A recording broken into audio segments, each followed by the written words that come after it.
Hey guys, welcome back to the channel. This is story about What If Naruto Left to Die by Rias Part 1. Before I start, please do support for more amazing content and comments for Part 2. Do consider to subscribe my channel and share my video to your friends and check out the description as well. Let's start the video. My alarm blared to life, waking me from my restless sleep, leading me throw it into the wall. Rolling out of bed, I took a look around my apartment and saw my drawer where my uniform was laying on and my desk where my book bag was sitting. I jumped into my bathroom and took a quick shower and changed into the school uniform. It was a black jacket with a white shirt underneath it and a pair of blue pants along with black sneakers. My blonde hair was spiked up and my blue eyes were shining like the ocean. I had a tan complexion, so I looked more like an American than an Asian, even though I'm 100% Asian descendant. After eating my breakfast, I looked at my picture hanging on the wall with the kids from the orphanage I grew up in. Next to me were many of the kids that grew up in the orphanage, but some of them were moved to a branch in England, so I never saw them after that. Next to me on my right was a blue-haired girl with golden eyes and a blank look on her face. Her name was Zenobia, and she was my best friend growing up. She always said God had great plans for us but never knew what they were, but she always said it was just His way of testing if our faith is strong enough to understand His plan in the end.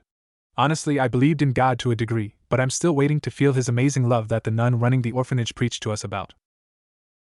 A few weeks passed. She and some of the others left the nun that was running the orphanage. Her name was Griselda, and she was in charge of us. She informed us they were chosen by the church to participate in a specific program but never told us what it was. But I respected her too much to ask her any stupid questions about it, really. However, before Zenobia left, I gave her a heart necklace with me having the key to it. So the only way to open the locket is for us to meet each other again, and we promised each other we would. She told me she would wait for me no matter how long it was, and no matter what happens we would still be best friends till the end. After looking at the picture, I turned to my door and walked out of my apartment after locking the door. I lived in a pretty nice place, nothing fancy really, but it was cheap and clean, so who was I to complain? Luckily, I got a part-time job in town serving as a waiter, and I was very popular at the restaurant, so I tend to have a lot of tips to cover my apartment rent and food costs. Honestly, I would never tell anyone I know at school where I worked, but I wasn't exactly embarrassed by it, but it was something the school didn't need to add to my harsh life. In my school, I'm considered lower than shit, and that was saying something considering there was a group of perverts on campus that people preferred over me, even though they peek on girls changing. This all started after I tried to make friends with these 3 girls from the occult research club and was treated as shit for it. All the girls pretty much said I was an orphan loser and I shouldn't bother them about being their boyfriends.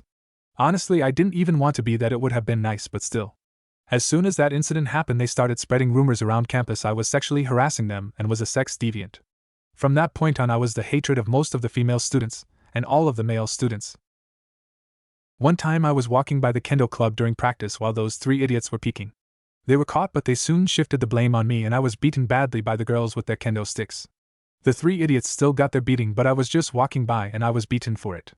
Soon in class, I was harassed by the students to the point where they would steal my stuff and screw up my test and homework just for their own sick amusement. I could see the Rias and her 2 friends were getting a kick out of this, and all I wanted to do now was die. Arriving on campus, I took a deep breath and started heading toward my homeroom in hopes of avoiding problems today. However, I was soon met with the whispers of my fellow students. Look, it's him. God, why can't he get the hint and get lost? Man, even those 3 are better than him. We know they're losers, but he has to harass everyone. Maybe we should get him after class so he gets the message. I turned to the main building and walked through the entrance and headed up to my class. Arriving in class, I saw nobody else was here yet, so I sat at the front of the class in front of the teacher's desk and waited for class to start. Honestly, they didn't bother me if I was in front of teacher, knowing they wouldn't take any of this bullying I was suffering. But sometimes they would pass me when Rias and her friends were nearby, like I wasn't even there. Luckily, I only have 2 more years of this bullshit, and then I'm out of here. Even with them messing with my work, I still was one of the top students in the academy, and I was being interviewed by some of the best colleges in the country right now.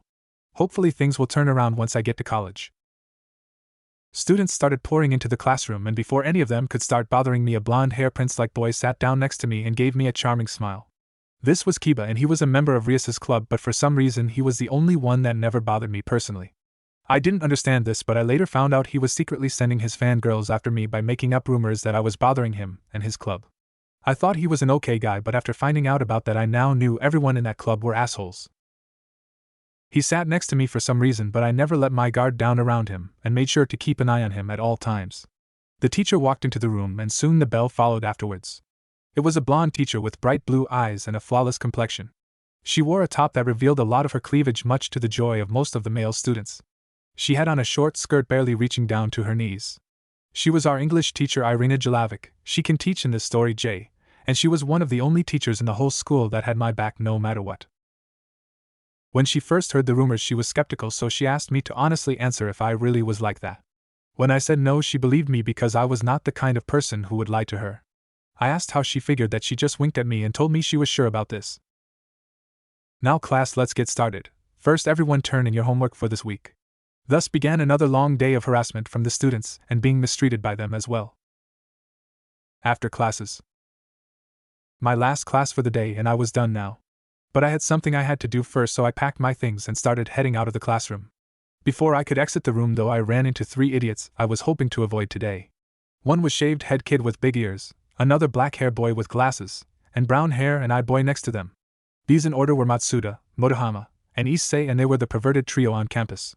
Matsuda was a perverted lilicon, Motohama was an idiot that could tell you a girl's 3 sizes, and Issei was a loving idiot.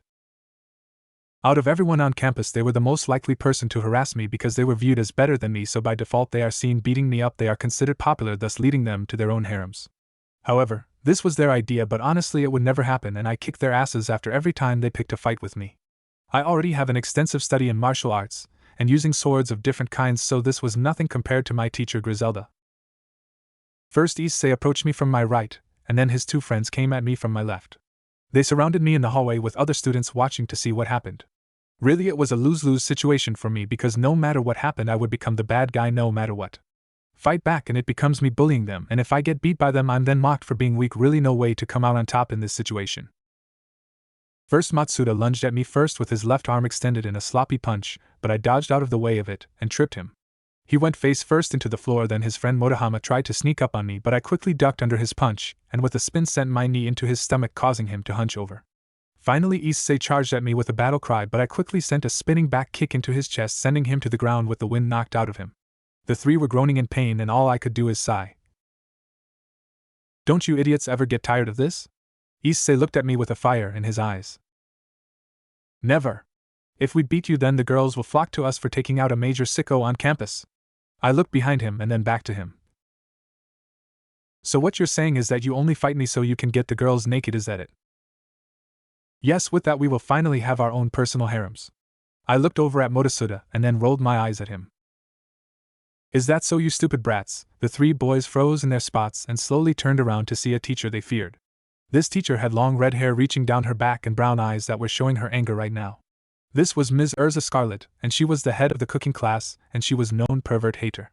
She is also the only other teacher that doesn't believe the rumors about me and is the only person that actually talks to me about my day on her time off. Well then, let's take this point of view of yours to the headmaster now, shall we? Whining in protest, she grabbed the 3 boys by the back of their jackets and started dragging them through the hallway with a thud in her step caused by her high heel shoes. I turned around and started down the hall, ignoring the usual banter of my fellow students of how I got them in trouble on purpose. Some of the girls were disgusted with their antics, but they hated me more. They weren't willing to give me sympathy. After walking across the building, I arrived outside the student council room. The president wanted to see me for our scheduled chess match. I met the president when I was hiding out in the music room one day to avoid my problems. There was a piano there and I started playing it, and soon it drew Sona, the school president's, attention. She asked me what I was doing in here, and I explained my situation to her, and also told her that I saw the piano and wanted to play it. Sona understood this and told me that as long as I was only here not during one of my classes, then it was fine, and she enjoyed my music and wanted to hear more of it. So I started playing more for her enjoyment, and before I knew it I had the entire student council listening to me. So on after classes were over, I paid them a visit and helped them out with anything they needed and would go a few rounds with Sona in chess.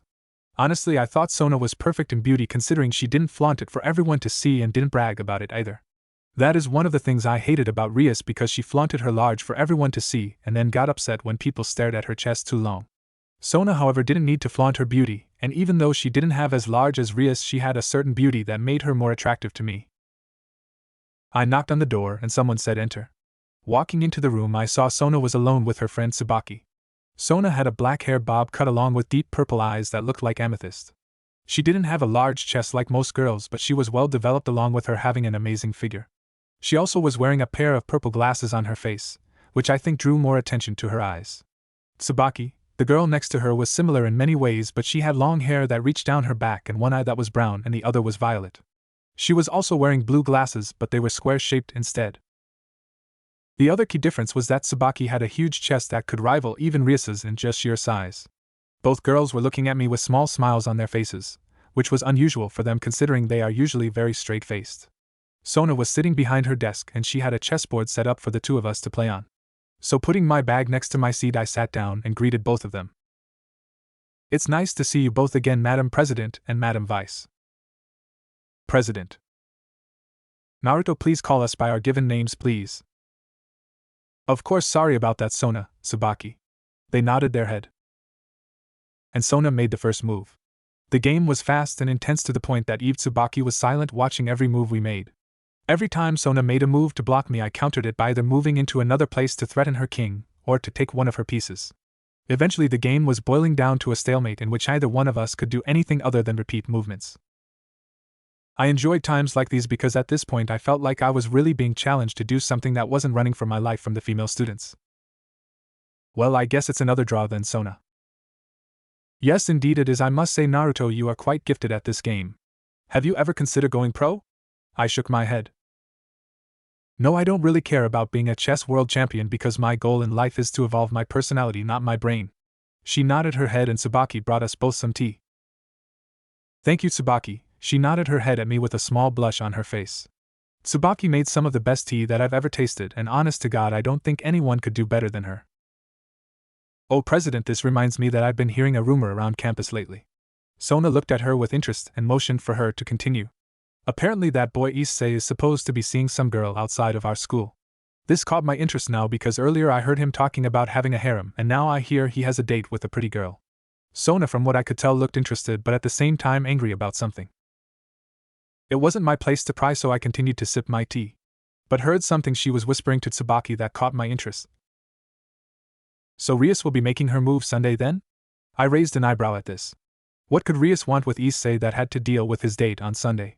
I finished my tea and grabbed my bag and bowed to both of them. "Thank you both for the hospitality, but I have to get home since most of the students have left now." Sona looked at me with a frown. "Are you ever going to tell me who started those nasty rumors about you?" Giving her a sad smile, I shook my head. She sighed and wished me a good night, as did Tsubaki. After leaving the council room, I ran home and started unpacking my things. Tomorrow was Sunday, so that idiot's date tomorrow, so knew him, he would probably meet with her at the fountain in the park. I have nothing better to do, so might as well scout this date and see what's going to happen. It might be entertaining if she is only doing this to humiliate him, so I am looking forward to this now. I finished all of my homework for most of my classes, and after having a cup of ramen I stripped down to my underwear and went to sleep. Tomorrow will be interesting to say the least. Next day, park fountain. I was standing by some trees in the park waiting for that idiot to show up with his date. First I wanted to make sure he had a date in the first place, and then I wanted to see what she would do to him. Soon I heard footsteps and hid behind the tree and saw Issei with a black-haired girl approaching me. She had purple eyes and was wearing a purple dress that showed off her amazing figure. I could see her large was showing through, which I saw Issei had his eyes glued on the whole time. Honestly, is that all he is interested in when looking at women? Because it's pathetic. But I'm watching him on a date instead of doing something else, so what does that make me? "Issei, could you do me a favor?" She was asking him for something. From the look on his face, he was thinking something perverted or having a kiss from her. But I'm more leaning on him having a perverted thought, really. "Of course." "Would you die for me?" "What?" Did I hear her correctly? Before he could ask what she meant, she suddenly transformed in front of my eyes. Her outfit disappeared, and now she was wearing a bondage outfit that was barely covering her body. Issei was too shocked and into seeing her to notice what I saw was now through his stomach.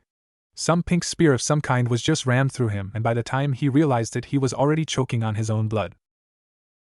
As much as I wanted to help him, there was nothing I could do for him, so I decided to get the hell out of there. But before I could, I felt something piercing me through my back and saw another pink spear that was going through me now. Turning around, I saw that the black-haired girl was shocked to see me there, and she looked upset. I slowly stumbled out of the tree line and up to her. After standing a few feet from her, I collapsed on the ground, coughing up blood and feeling my lungs fill with it. She knelt down next to me and said with sorrow in her voice, "Sorry about this, but I can't have anyone knowing I was here. But since you're cute, I will give you something to remember me by in the next life." She leaned down and gave me a kiss on the lips, even though hers were now smeared with my blood. I looked at her with shock in my eyes and she said, "No matter what people say about us, that was my first kiss, and from your expression that was yours too. I will treasure it forever." With that said, she flapped her wings and disappeared into the night, leaving me and Issei to die there.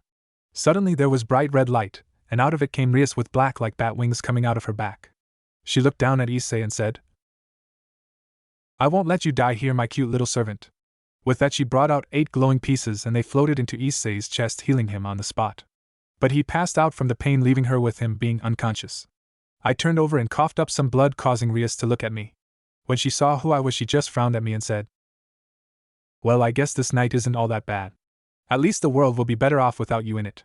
She grabbed Issei and teleported away, leaving me to die and with tears running down my eyes. Who the hell did she think she was, telling me something like that? All I wanted was to be her friend, and this is how she treats me? No more, I will never care for her, and hope that she suffers for everything she has done to me. All I could do was cry, knowing I would never know what really happened to my parents. I failed to keep my promise to Zenobia, and I would never see Sona and the council again. So I made one final wish for this life. I wish I could live so I could ask Sona to be my friend. With that I felt my world start fading, but before I lost consciousness I saw a blue light flickering next to me. I hoped that it was someone here to help me. Then my mind went blank. Sona's POV. It was a good thing that I had Tsubaki slip a summoning seal into Naruto's pocket, otherwise I wouldn't be able to find him. I had a funny feeling Naruto was going to watch Issei's date to see what would happen, and knowing Rias, this would most likely put him in danger. Why she was so cruel to him I don't know, but I know from now on I would not put up with it. Looking around, I was standing in the middle of the park next to the fountain looking for Naruto. I heard a cough and turned to see something that terrified me. Naruto was lying on the ground with a large gaping hole in his chest. I rushed over to him and checked his pulse and could feel he was still alive by the slightest margins. Looking around, I saw that there was another pool of blood, and if I had to guess, it belonged to Issei. Which means Rias was here earlier, and that meant instead of healing Naruto to where he wouldn't die, she left him here to die. Oh, I was going to give her an earful along with telling my sister and her brother about this. Not only that, also about her bullying of him and manipulating the teachers and students to attacking and embarrassing him daily. While her brother was loving and caring, he didn't put up with pointless abuse, which is what she was putting Naruto through. Why is a mystery, but I knew for a fact there would be repercussions for all of this. Now, however, I needed to recruit Naruto before it is too late. So I started using my remaining pawn piece, but it was not strong enough to revive him. Now I was panicking until I remembered my sister gave me an unusual piece, so I decided to use it on him now. The piece looked like a king piece, only it had some kind of wings on it. Placing it on his chest, it glowed and sunk into him. But I noticed that something was glowing on his left hand, but as soon as it happened it disappeared altogether. Well, I will worry about this tomorrow. Right now I needed to get him home and healed up. I felt someone teleporting behind me and I saw that it was Tsubaki. She looked worried about Naruto after seeing him on the ground covered in dry blood. She kneeled down next to him and put her hand over his heart to feel if it was still beating. "Tsubaki, I've revived him, he is going to be fine. However, he has suffered large amounts of damage, and we need to accelerate the healing process." "I understand, my king, I shall do it then." I raised an eyebrow at this because Tsubaki didn't even want to touch Saji, let alone any of the other members of the peerage. But I guess she liked him more than I thought she did, but that upset me a little bit. I've liked him longer than all of them, and they are all trying to win his affections now. But I will be the one that gets them first regardless, but now isn't the time for worrying about the war over Naruto's heart. Alright, Tsubaki, take him back to his place, and start healing him by the skin method. I will be waiting for both of you tomorrow, so please make sure you're on time. Also be ready just in case Rias decides to show up, because I have a feeling the bad blood is going to boil over tomorrow. She nodded her head at me, and after putting Naruto on her shoulder with his head resting on top of her head, considering he was much taller than her, she teleported away. Looking around, I summoned a little magic and started washing the blood away. After making sure the blood was gone, I went back to my office and pulled out 2 crystals. One was red while the other was blue. As much as I hated calling them, now I needed to do this, otherwise problems in the future are going to pile up quickly, and it might spark a war on campus. If his sacred gear is what I think it is, then he alone could wipe out half the city before killing Rias and her group. I didn't know what it was exactly, but I have a feeling about it, and it was both good and bad. Good because I've got a powerful piece, but bad because this was going to bring a lot of attention onto me because of him. But it won't matter, because once he is fully trained, then he will be a force of nature herself. With a deep breath, I activated both crystals and 2 screens popped up now. One was a red-hair male with blue-green eyes similar to Rias. He was wearing black and gold armor on his shoulders. Behind him was silver-haired woman wearing a maid's outfit. On the other screen was my sister, who had black hair tied into twin pigtails and wearing a pink magical girl outfit with a wand in her hand. The male was Sirzek Lucifer with his queen and wife Graphia, who ruled over the underworld, and he was Rias's older brother. My sister was Seraphal Leviathan, and she was head of Foreign Relations branch of the underworld. Both were important people in the underworld and were known to be the strongest male and female devils alive. While Graphia was the strongest queen, my sister was still better than her when it came to her unpredictable streak and the fact Graphia underestimated her when they were fighting. But now I was going to inform them about recent activities in MY territory, since this was originally Citri land and Rias only moved her on MY blessings. Greetings, Lord Lucifer, sister, I bowed my head to them. Hello Sona, how are you? Sirzek was waving at me with a casual smile on his face. Graphia bowed her head to me, but my sister shouted, Esotan. It's good to see you, how have you been? All I could do was rub my forehead, knowing my sister was acting like this because she cared about me too much, in my opinion similar to Sirzek for Rias. But I can't be distracted with this, I need to discuss the current conditions. Please be serious, sister, I need to speak to both of you about what has been happening here in Ko, and it concerns Rias. Sirzek looked worried, as did my sister. But I pressed on. Recently a boy named Naruto has been attending our school, and in the first week he was trying to be friends with Rias and her peerage, however they thought he was asking them out, and rejected him horribly, and rubbed his orphan status in his face to put salt into the wound. My sister looked disgusted and Sirzek looked absolutely furious about this, along with Graphia eyes narrowed. Naruto hasn't told me the truth of what was happening, and how the rumors about him being a sex deviant, and how he sexually harassed them began. So ever since then he either spends his time ignoring hateful comments made about him, or is fighting off bullies that are trying to assault him. Rias also uses her magic to influence the teachers to ignore him and let his bullying go on without them intervening. As far as I know, only 2 teachers have stopped the bullying when they are around and don't believe the rumors made about him. I see, well then this is bad. I will be sending Graphia to discuss her current behavior, and informing her of some changes that are going to happen now. His maid nodded her head, but I added one more comment to seal the issue with Rias and Naruto. I forgot to mention something happened today that has me deeply disturbed. I ask, are you aware that Rias had her on someone in the school to join her peerage? Sirzek nodded his head along with my sister, but she had a frown on her face now. She was worried about what I was going to tell them after the stuff I told them about her vicious bullying of a human student that only asked to be her friend. Today Issei is now a member of her peerage, but I had a suspicion that Naruto would be checking on the date himself, so I snuck one of my summoning papers into his back pocket without him knowing about it. Luckily for me, he wore the same pants from yesterday, otherwise I wouldn't have found him until tomorrow. Was he going to sabotage the date? I looked at Sirzek and answered. No matter how bad someone has treated Naruto, he has always believed in treating others with kindness or defending himself rather than attacking. I guess he was checking it out to see what was going to happen to him, but I guess he wasn't expecting they were both going to be killed by fallen angels. Now my sister was angry and worried because from her look them being in Ko was something they were not aware of. Sirzek looked puzzled as well, but he motioned me to continue. From what I was able to gather, Rias managed to revive Issei, but when she saw Naruto she decided to leave him there to die instead of helping him like she could have. Now I could see my sister's eyes glowing, with eyes slowly starting to spread around her body, along with Sirzek's red and black aura was flowing around him. Looking at his eyes, I saw they are now a frightening black with a small red glow in them, showing me that he was enraged. Sona Citri, I will send Graphia to confirm your story, and if it is true then I will be telling her to stay there for the 3 of us to have a meeting tomorrow.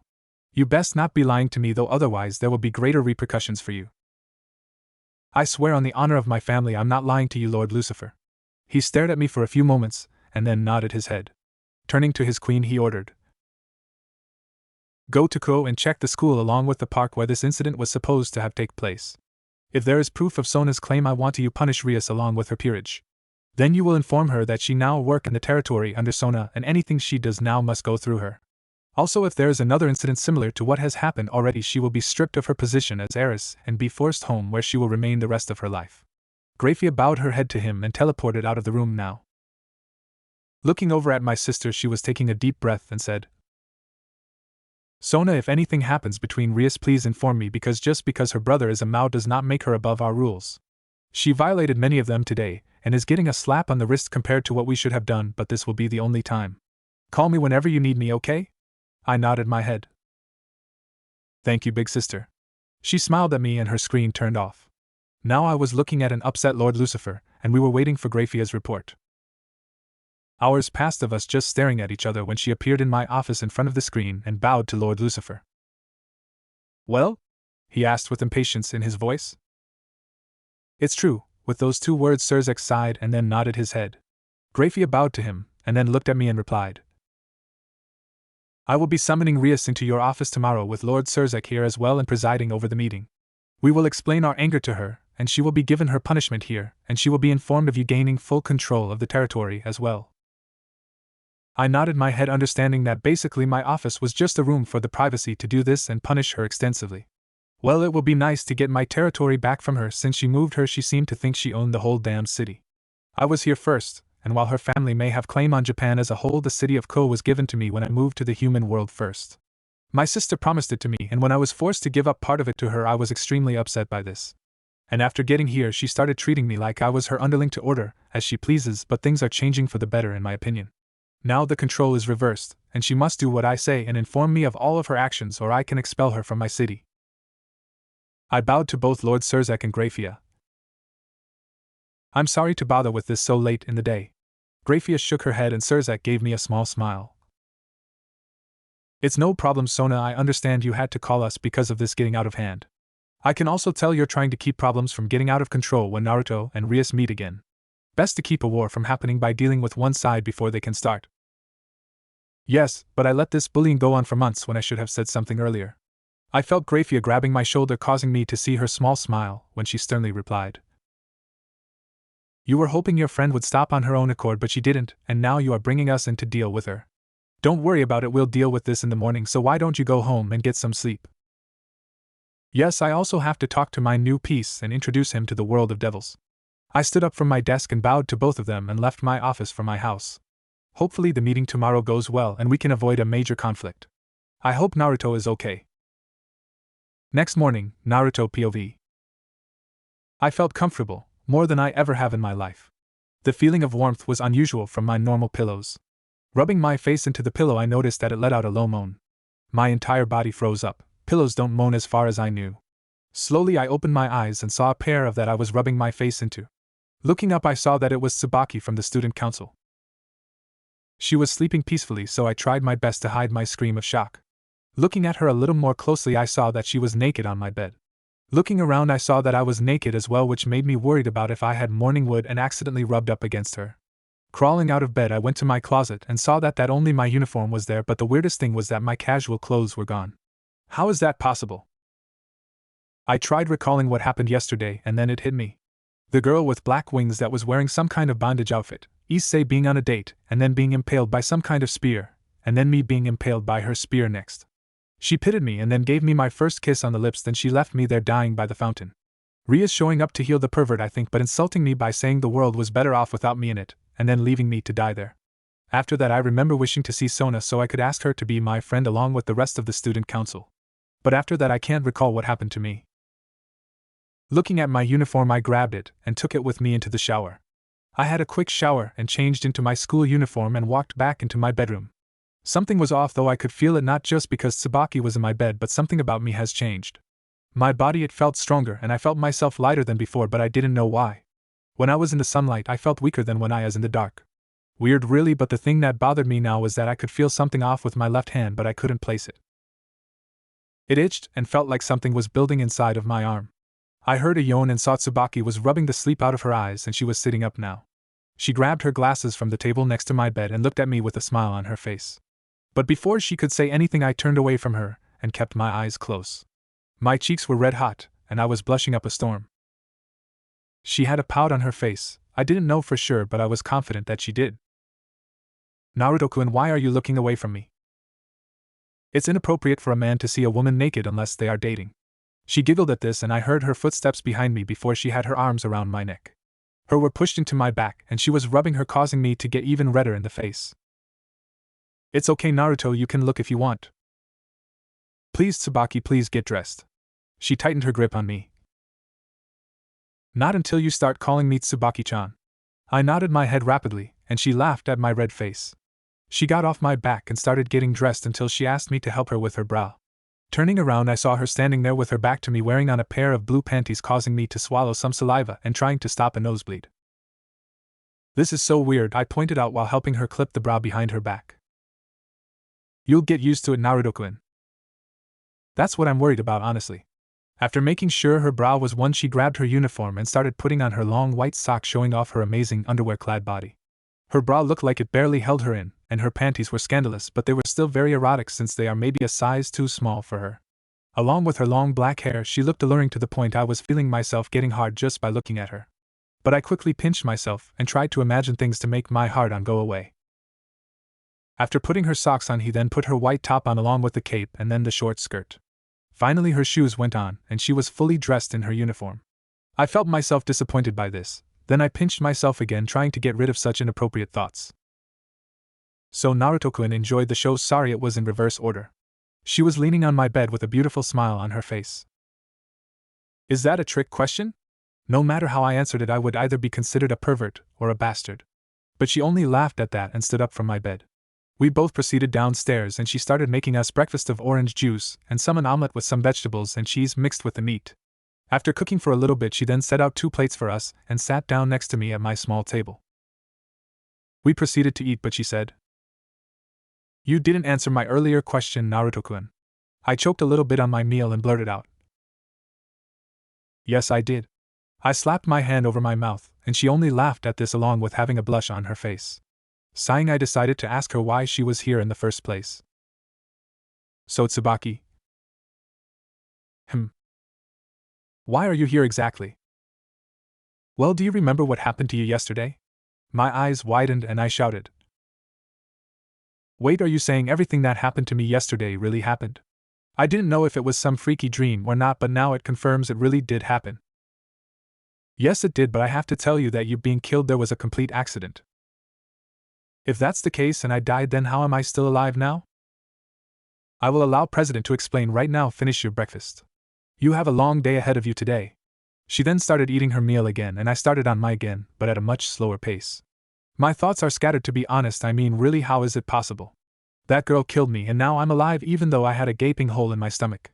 But that explains why my clothes are gone, because if that really happened, Tsubaki would have thrown them out since they were so bloody. After finishing our breakfast and washing the dishes, we gathered our bags and started for the school. Walking up the street with her next to me drew a lot of attention from some of our schoolmates. Mostly shock of the fact that she was with me instead of being with Sona, plus with my reputation, why would she be with me right now? Honestly, the whispers were getting old and I just wanted to get to school without trouble. But that was not to be. Once we entered the grounds and were heading for the student council office, I felt something smash into the side of my head. Looking at me, Tsubaki saw that I was beamed by a rock, causing me to bleed from the side of my head. She looked behind us and saw that it was 2 male students smiling at us, and they were bouncing rocks in their hands. "Hey jackass, how about you leave the woman alone? She doesn't want to be associated to someone like you." They started laughing at his comment, but Tsubaki looked angry. Her facial expression turned emotionless after we left my place, but from the looks of it she was feeling extremely angry. She stood up and walked up to the 2 boys before she grabbed the rocks they were carrying. She showed them in her hand and then crushed them into dust. That was a warning from her to either get lost, or that would be them. They were scared, but one of them decided to get tough and tried to grab her. Now my temper rose and I quickly got between them and grabbed the boy's extended arm. I felt my grip slowly crushing his wrist, with the sound of his bones popping was anything to go by. He was on the ground now, begging me to stop, and his friend tried to blindside me. But I saw him coming and caught his fist and started crushing it. Now both boys were screaming in pain from what I was doing and begging me to stop. I don't remember being this strong, and I wasn't really trying to be honest. I could see that many of the students were disturbed with what I was doing, but I didn't care. They were going to attack Tsubaki, so they were getting what they deserved. Urza soon came running with some students and saw the situation. "What the hell is going on?" Everyone started shouting how I was hurting these 2 boys because they were trying to save Tsubaki from me. But Urza shouted, "Shut up, all of you!" Everyone was dead silent now, and Urza looked over at Tsubaki. I was walking with my new student council member, and these 2 boys decided to beam him in the side of the head with a rock. After I took the rocks from their hands, they threatened me with physical force, so Naruto-san decided to interfere. Urza nodded her head and came up to me. "Naruto," she put her hand on my shoulder and continued, "I will take it from here, okay?" I nodded my head and released my grip on both boys, but they were sore about being manhandled. So they tried to charge me, but Urza was in front of them with a glare on her face, with her grabbing both of them by one of their ears. Both boys were complaining about this, but she wouldn't hear it, and started dragging them to the headmaster's office so they could receive their punishment. Looking at Tsubaki, she nodded her head at me and we continued into the school. Thinking back to the situation, I remember hearing her say something about me being a student council member. Me seriously, I mean, that was insane, really. I never agreed to it, but I guess in theory it might have something to do with me still being alive. So I would go along with this just so I can get a better understanding on what was going on now. Especially if she explains what the hell happened to me yesterday along with the woman who had black feather wings. Arriving at the student council room, we could hear some people talking on the other side, and one of them was shouting. How this wasn't hearable in the hallway I wouldn't understand, but it sounded intense. Soon the door was slammed open and out of it came Rias, who had an angry look on her face. When she saw me, her anger peaked, and she started making a move for me. But Tsubaki got between her and me, and she was growling at her. Before things could escalate, a silver-haired woman wearing a maid's outfit came out of the room and grabbed Rias by the shoulder. She looked at her, and saw that she was shaking her head and motioning her to leave. Rias looked back at me and said, "Watch yourself, orphan. Sona won't always be there to protect you." Then she started stomping away with the silver-haired woman watching her with disappointment in her eyes. Tsubaki looked at me with concern, but I gave her a reassuring smile. The maid bowed to us and said, "I apologize about Rias's behavior." Tsubaki and Naruto. I raised an eyebrow that she knew my name, but if she knew Sona, that meant she must have told her. "Lady Graphia, what brings you here?" "Problems with Rias and her recent actions as of late. Don't worry, they have been settled and she is now on notice." She turned to me and gave me a small reassuring smile. "If she bothers you or tries anything against you, please let Sona know and I will deal with her, okay?" I blushed at her beautiful smile and nodded meekly. With that said, she wandered down the halls after her, leaving me and Tsubaki looking into the student council room where Sona was sitting along with a red-haired man that looked a lot like Rias. Upon entering the room, Tsubaki bowed to the man and to her place behind Sona. Following her example, I bowed to him and said, "Greetings, sir, I'm Naruto. It's a pleasure to meet you." He smiled at me and replied, "It's good to meet you, Naruto. I'm Surzek Gremory, but you can just call me Surzek." I nodded my head and said, "Thank you, Lord Surzek." Sona sent me an approving nod and motioned me for me to take a seat in front of her and Surzek. I did, and now I was nervous. "Sorry to bring you in so early in the day, Naruto," Sona said. "It's fine, but I'm kinda curious about what's going on. I mean, with me dying last night, then with me still being alive, and the fact that Tsubaki was in my house, it's all very confusing." Sona nodded her head and she gave me a smile, putting me a little more at ease. "I understand your confusion, but no, I will clear everything up for you. However, I want you to keep an open mind about the things you're about to hear, okay?" I nodded my head and then she started, "Well, first off, you really did die yesterday." Well, that was blunt and to the point, but I guess that was the thing about Sona that will always be true. She will get to the point when she has to. "If that's the case, then how am I alive then?" "Simple, Naruto, I revived you as one of my servants. So you know everyone in this room is a devil." With that said, she sprouted out the same bat wings that Rias had last night along with Surzek and Tsubaki. I was freaking out a little bit, but she told me, "You have a pair as well." Now I looked at her like she was crazy, but I imagined wings out of my back, and soon I felt something coming out of my back. Looking behind me, they were wings all right, but something was off about them. They weren't like everyone else's wings, but they seemed to have a different shape and size. Mine looked more like a pair of angel wings, but they were leather-like in texture, and no feathers as well. Sona looked confused about my wings, as did Surzek, who was now walking around my wings. "Fascinating, I've never seen wings like these before." He then started running one of his hands on my wings, causing me to feel uncomfortable. So I stammered out, "Lord Surzek, could you leave my wings alone, please?" He immediately saw my discomfort and released his grip on my wings. "Sorry, but I have to say that your wings are definitely not normal, Naruto. If anything, I would say they stand out when you compare them to most species with wings. They look familiar, but I can't place it for the life of me." Forgive me, but can we get back to the point where you said you're all devils?" Sona nodded her head and she retracted her wings. "As I was saying, I revived you with one of my peerage pieces, thus turning you into a devil and making you one of my servants." I nodded my head at this. Made sense so far. "Also, you should know that while you may be a servant, I will not treat you as such, since I view everyone in my peerage as my family, and love them as such. At least I didn't get a stuck-up bitch as my master." But this raised the question of what exactly a peerage was. Surzek decided to intervene instead, though. "I'm guessing you want to know about peerages in general. Well, the thing is, they are chess pieces with demonic power capable of reincarnating many specific beings into devils. Some are gathered to compete in raiding games, and others are gathered for selfish reasons. Sona is the king, which means she is the leader of the peerage and the most important piece in a ratings game. So everyone in the student council is a member of your peerage, I'm guessing." Sona and Surzek looked surprised by my deduction, but they nodded their heads. Made sense why almost no one could get into the council unless Sona allowed them, meaning they had to become a member of her peerage. Now Naruto, is there anything else you wanted to know? I looked at Surzek and then at Sona and said, who was that girl that killed me last night? I know she wasn't a devil, but I'm still not sure what exactly. Yes, she is a fallen angel, angels that have fallen from heaven because of the sins they have committed. Along with us, they are one of the 3 groups that makes up the biblical faction. They are the smallest group when it comes to numbers, but they are known to recruit rogue exorcists, thus giving them an edge in battle in some cases. Okay, so her black wings signify she is a fallen angel, got it. My next question is more for you, Sona. She motioned for me to continue. Why did you revive me? I mean, I'm a nobody with no special talents, so why did you bother with me? Sona got up from her desk and walked in front of me. She looked me in the eyes and answered with conviction. You are important to me, Naruto. I heard your wish that you wanted me to be your friend, and I answered because I want to be your friend as well. She gave me a smile, and it caused me to let loose a few tears that I now was rubbing to get rid of. She leaned into me and gave me a hug and whispered to me, you are worth more than gold to me, and I would have recruited you even if you were a nobody.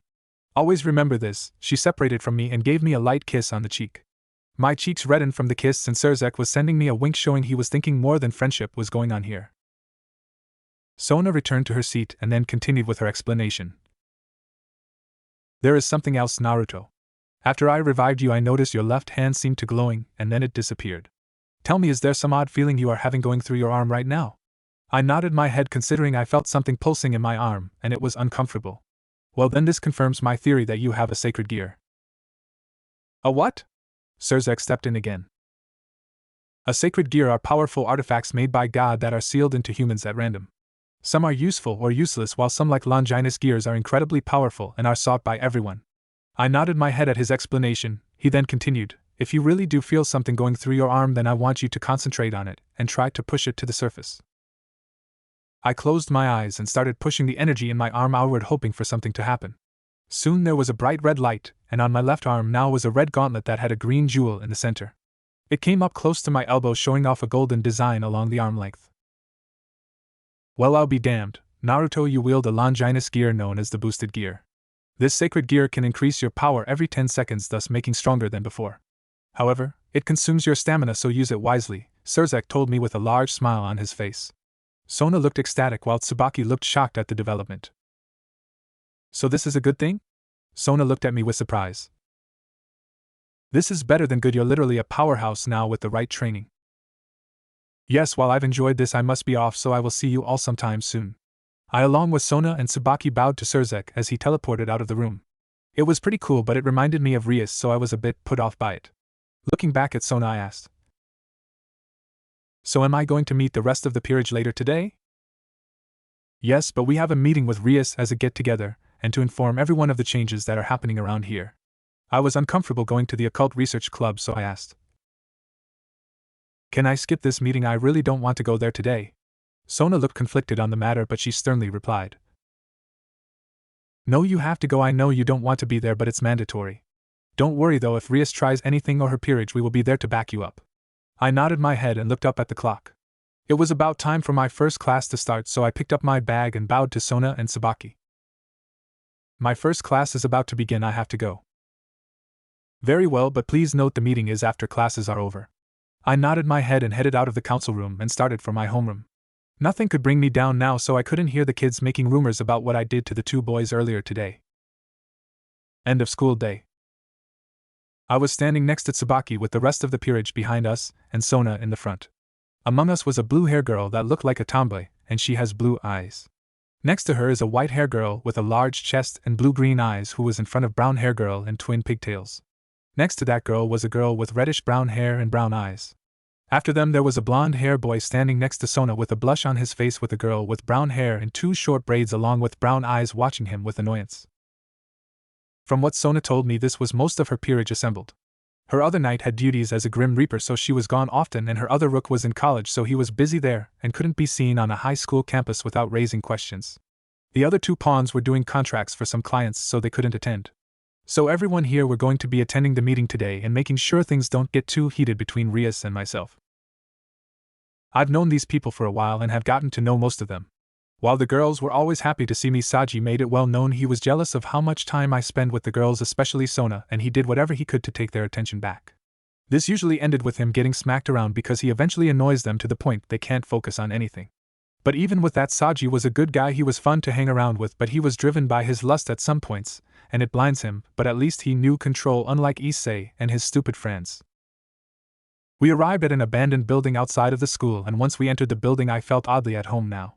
Sona explained to me that devils are more acquainted to dark places than places of light, like churches are a no-go for them. After going up a few floors, Sona knocked on a door, and we heard a muffled voice tell us to enter. Upon walking into the room, I saw the occult research club was scattered around the room, with Rias and Akino behind a large desk in the front of the room. Kaneko was occupying one of the couches and was munching on some sweets, with Kiba leaning on the wall behind her with that fake smile on his face. On the other couch was Issei, who looked confused with what was going on, but he was eyeing some of the members with large chests with what I would call pervert vision. "Greetings, Sona, I see you've brought most of your peerage for this meet and greet." She was looking at me with hatred flooding her eyes. But this time I looked straight at her, and didn't back down from her stare. While I knew she could kill me, I was not going to back down if she wanted to start a fight with me. "Yes, I brought most of them so we could introduce some of our new pieces to each other." "Wait, you mean there are other devils in the school?" Issei shouted. Rias then introduced Sona by her real name, prompting Issei to continue. "Oh, I didn't think there were more devils here." "Geez, didn't your king tell you anything?" Saji had a smug look on his face, which prompted Sona to smack him on the back of his head. "Saji, he didn't know because he has only been a devil for a day." Saji looked upset of being smacked but nodded his head at understanding. Sona motioned for both of us to move forward, and we were now standing in front of Issei. "Saji, Sona's pawn." "Whoa, you're a pawn too?" To be in the same standings as a member of the perverted trio, how disgusting. This started a heated stare down between the two of them, which led to them shouting. "Just so you know, I was worth 4 pieces, Saji replied with a smug look on his face. "Issei was worth 8 pieces. Rias retorted with a grin on her face. "What, isn't that like all of the pieces? To think that a pervert like him is worth that many." Soon a scuffle started between the two until Sona and Rias separated them from each other. Both guys were standing in front of each other and trying to crush the other's hand in the handshake. Issei then comes up to me, and when I extended my hand to him, he instead spit in my face.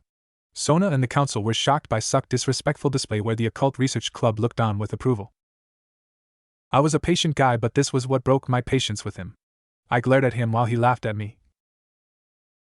"You aren't even worth shaking hands with, since you are worth nothing compared to me, devil or not." Before he could continue laughing, I felt something pulsing inside of me, so like my sacred gear I pushed it forward, and then in my right hand came out a sword. This blade was a katana with a gold handle with a black skull acting as the butt of the blade. The blade was a good few size and length. Bringing the blade up, I placed the tip of my blade at his throat, causing him to gulp in fear. "You want to try that again?" He backed up, but Kiba started approaching me to try and protect Issei. Before he could close in on me, I swung my blade at him, sending a blue blade of energy at him, forcing him to block it with his own sword. Before things could escalate, Sona shouted, "Enough! Rias, control your servants because you're already on thin ice as it is." Rias looked ready to say something, but she bit her tongue instead and signaled Kiba to withdraw. He shot me a glare and went back to where he was standing before. Issei had already summoned his sacred gear, which was some kind of gold gauntlet, on his right hand. "I won't let you get away with that, you piece of trash." I looked at him with calmness in my eyes and just got ready for a fight. But before he could move, Tsubaki got in between each of us and replied with coldness in her voice. "You will back off, or I will personally break you here and now." Issei looked like he was going to try anyway, but Kaneko grabbed him and put him back on the couch. She looked at me and scoffed at me, causing me to see that being disrespected I was expecting it, but this was getting ridiculous. Now that is out of the way, I think it's time to clear some things up with our peerages here. Sona was looking at everyone in the room and then at Rias. She looked away from her with a huff, and Sona continued, "Due to certain situations that have been happening lately, there is a few changes around her now. Firstly, I'm the sole owner of this territory, which means that everything that Rias's peerage does now has to go through me. If anyone makes a move against someone in my peerage in any way, shape, or form, then this will lead to your brother getting involved, Rias. Next, the recent activity with the school bullying ends now. No more manipulating the human students and teachers. If I find out this is still going on, I will find out which one of you it is, and I will guarantee you will be punished extensively. It's not our fault that he's a loser." Issei's comment got Sona's attention, and she was about to chew him out. However, Rias had an idea about getting control again. "How about a wager, Sona? Since you're so confident that Naruto is not worthless, how about we have him and Issei fight in about a month's time? Sona looked at me and I nodded my head, and she then asked, "What are the wagers?" "When Issei wins, you have to give me back partial control of the territory again. But if he somehow wins, then you can lay claim to any future territory here in Japan that you are interested in. So what do you say?" I could see Sona was conflicted, but I winked at her, telling her to trust me with this task. Finally she sighed and said, "Fine, in a month's time both of our pieces will fight, and we will see who had the better investment." With that agreed on, we were leaving the room until we heard Rias ask Sona, "By the way, you should know his pawn traits will be useless against Issei, right?" "He's not a pawn, he's that dud piece that my sister gave me when I was little." When she said that, Rias broke out in a laughing hysterics and started to make mocking comments about me being even more useless than she thought. Soon her whole peerage joined in insulting me until Sona finally fired a round of magic into the ceiling, then telling them to shut the hell up or she would do it for them. While she knew she didn't have the same raw strength as them, she can still outthink all of them and force them into submission, plus she would get the last laugh in the end. With her piece said, we all left the building and headed out of the occult research club. I breathed a sigh of relief knowing I didn't have to deal with them anymore today. "Naruto," I looked over at Sona and she had her stern face on. "I will be calling my sister about asking her to send someone to train you for the month. Be ready, because if she sends her, she will run you into the ground." I bowed my head to her and asked about the sword in my hand. "Is this sword a sacred gear too?" "No," Sona was shaking her head now because she honestly didn't know what it was. "I don't know what it is, but I do know that you seem to be the only one capable to use it, so please be careful with it, okay?" "I will, President, but if you'll excuse me, I have to get home and work on some homework and get some sleep for my training tomorrow." "Alright, good night, Naruto." Everyone in the peerage also wished me a good night, and I gave one to them and headed away from the school. I was tempted to use my wings to get home quickly, but I wanted the exercise, so I just ran home. Halfway home I noticed something was off. It felt like there was someone behind me, but I couldn't tell who it was. They were hiding themselves from my natural senses, but I could just feel them behind me thanks to my new enhanced senses. Stopping about halfway to my place, I spoke loudly.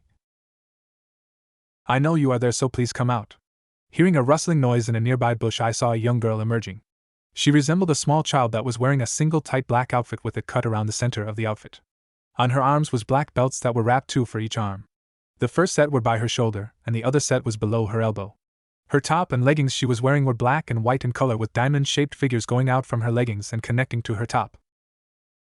She was not wearing a skirt, so I could see the flimsy panties she was wearing that buried in her ass and only barely covered her crotch.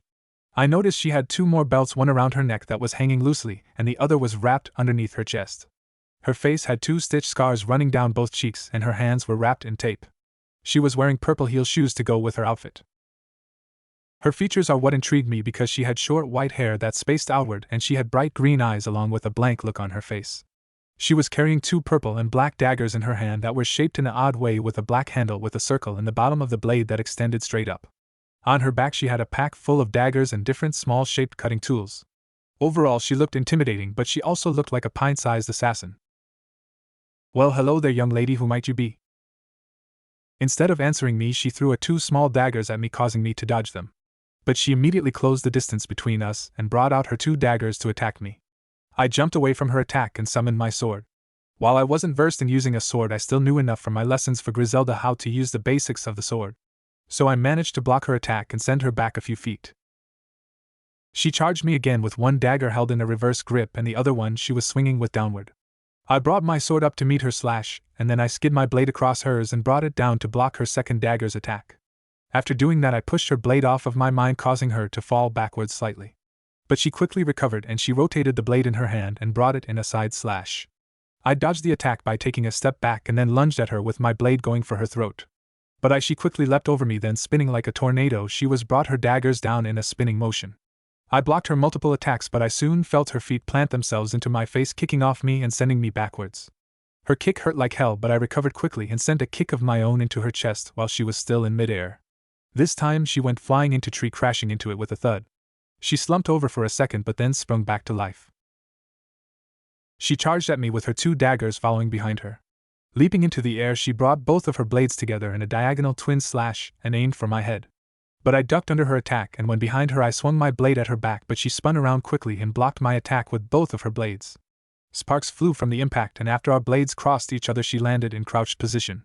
She then went for another blade in her bag and threw it at me, but I dodged it. However, she now was in front of me with both of her blades at the side of my neck with her legs wrapped around my back. Checkmate. Her voice was quiet, but it sounded more like a child with a form of corrupted innocence in it. Like a child of war, I guess is the best way to explain it. I waited for her to cut off my head, but she just kicked off my back and landed on the ground. She put her daggers at her side and was now staring at me with the same blank look from before. I turned to ask her what the hell that was about, but she said, "Mid-class?"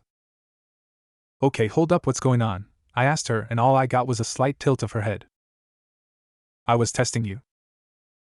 "Okay, but by whose orders?" She just blinked at me, but then she had a moment of realization. She bowed her head at me and answered, "Apologies, I'm Jack the Ripper. I'm a member of Sona's peerage. I'm her pawn. I'm also the one that tests out all the new members to see where they stand and what they need to be taught." "Wait, are the Jack the Ripper from England, the most notorious serial killer in history?" She nodded her head, making me wonder how old she was exactly now. But that was something for a later time. I wanted to know how I did, considering today is my first day. "Okay, so how did I do?" I was curious now. If she was the one that tested everybody, that meant she must be really strong. Made sense. I could barely keep up with her speed, and she showed versatility when I hit her or blocked her attacks. She also had enough sense to change her tactics when she noticed the first strategy wasn't working for her and moved on to a different strategy altogether. I would say you are about mid-class as far as skills go. You are well versed at the basics of using a sword in close-quarter combat. However, you are still unused to facing foes who are using magic, and you are unable to use your own magic or sacred gear. I nodded my head at her evaluation. It made sense, really. However, she continued, "Out of everyone that I've tested, you are definitely the best I've seen coming in. However, how you work to increase your strength will be on your determination to improve. Watch me. Starting tomorrow, I will start training to get stronger no matter what. Sona is counting on me, so I can't afford to let her down." Jack nodded her head at me and then held out her hand, showing me a green gemstone. "I've recorded everything from this fight along with my evaluation and what you've just said. Now I will be sending this to President." A blue summoning circle sprung to life and a small bat flew up to her. She puts the gemstone in its mouth, and it swallows it before taking off. I was wondering now how Sona would get it out of the bat since it just ate it. "President will have the gemstone when my familiar throws it back up." Could she read my mind? "No, you're just an easy person to read." She then turned away from me and started walking back to the forest line. I shouted at her, "Hey, where are you going?" "To find a tree to sleep in." "Why?" She looked at me with a curious glance. "Well, if you have no place to go, how about you stay at my place for the time being?" She looked surprised by my offer. She stared at me for a few minutes before she finally nodded her head slowly. So I lead her back to my apartment, and after getting most of my schoolwork done, I pulled a sleeping bag out of my closet. As soon as I sat it on the ground, she immediately got onto the bag. "What are you doing?" "This is my sleeping bag, you get the bed." She looked really surprised by this. "Are you sure? I mean, this is good enough for me." "No, you're my guest, and I would feel bad if I left you on the floor instead of my bed. Look, I'm going to brush my teeth, so why don't you change and hop into bed?" I went into the bathroom and shut the door so I didn't feel her eyes on me while I got ready for bed. After making sure I rinsed my teeth and changed into my boxers with a shirt, I walked back into the room to see her now in bed. She had the cover up to her neck, and by the looks of it, she wasn't sure what to do. I sighed and then went over to the bed and said, "All you have to do now is get comfortable and then sleep." She nodded her head and turned over and crawled into a little ball. Turning the lights off, I hopped into my sleeping bag and said, "Good night, Jack." Before I drifted asleep, I heard her whisper, "Good night, Naruto." I woke up with my back feeling very sore. Remembering I slept on the floor, I also remembered meeting Jack yesterday, and everything she told me. Trying to get up, I felt something preventing me from moving on my chest. So lifting up the blanket from my sleeping bag, I looked and saw something that nearly gave me a heart attack. Jack was sleeping on my chest with her being naked. She had a cute look on her face that made it almost sinful to wake her up. But I had school today and had to talk to Sona about what my training is going to be for my match with Issei. While I figured I could take that idiot in a fight, add our sacred gears into the mix, and this put the whole thing into the air. So better to train and floor him knowing I did everything I could rather than take it easy and underestimate him. But back to my current issue, I needed to wake up Jack, so with a slight nudge into her side she started groaning. She tried curling into my chest even more, but a few more nudges and she was up, rubbing the sleep out of her eyes. But she wasn't covering herself, and I felt bad at looking at her naked body, so I turned away from her. "Morning, Naruto-kun." "Morning, Jack, how are you today?" She looked at me with confusion in her eyes and responded, "I'm fine, but why are you looking away from me, Naruto-kun?" "Well, you're naked and it's rude of a guy to look at someone that is naked when they are not in a relationship." "But you did this with Tsubaki-senpai, so I thought you would like this kind of thing?" My eyes went wide. How long had she been spying on me from the shadow? No matter. Look, what Tsubaki-senpai was doing was that she was healing me, not doing that to make me happy. But honestly, I couldn't get her out of my head now. She was so beautiful with her natural looks, and it makes me wonder why she isn't the talk of the school. But I remembered she was like Sona Kaishu, very modest, and not wanting to flaunt her body for everyone to see. But being a natural beauty, I could definitely say with honesty that she was much more attractive than the rest of the girls in the school, only being surpassed by Sona Kaishu. There was something about her that made her perfect in my mind, and I don't know what. Oh well, I'll think about them later. Come on, Jack, I'll take a shower while you are getting your stuff together, and then make breakfast for both of us. She looked surprised about having breakfast with me, but from what I could see, she was a poor abused girl that only wanted to be loved. So I was going to try and make her feel wanted. I got out from the sleeping bag and slipped into the shower and started washing myself. Once I was done with that stuff, I exited my room with a towel around my waist and washing my hair. Jack soon passed me and looked at the shower with confusion. I then said, "The nozzle releases the water and the knobs control how hot or cold the water is, and the shampoo and conditioner are in that one bottle over there. The body wash and soap are next to it. Be careful though, because the soap gets slippery, okay?" "Okay, anything else?" "Yeah, make sure to keep your eyes closed when applying, because that stuff will burn your eyes if you're not careful.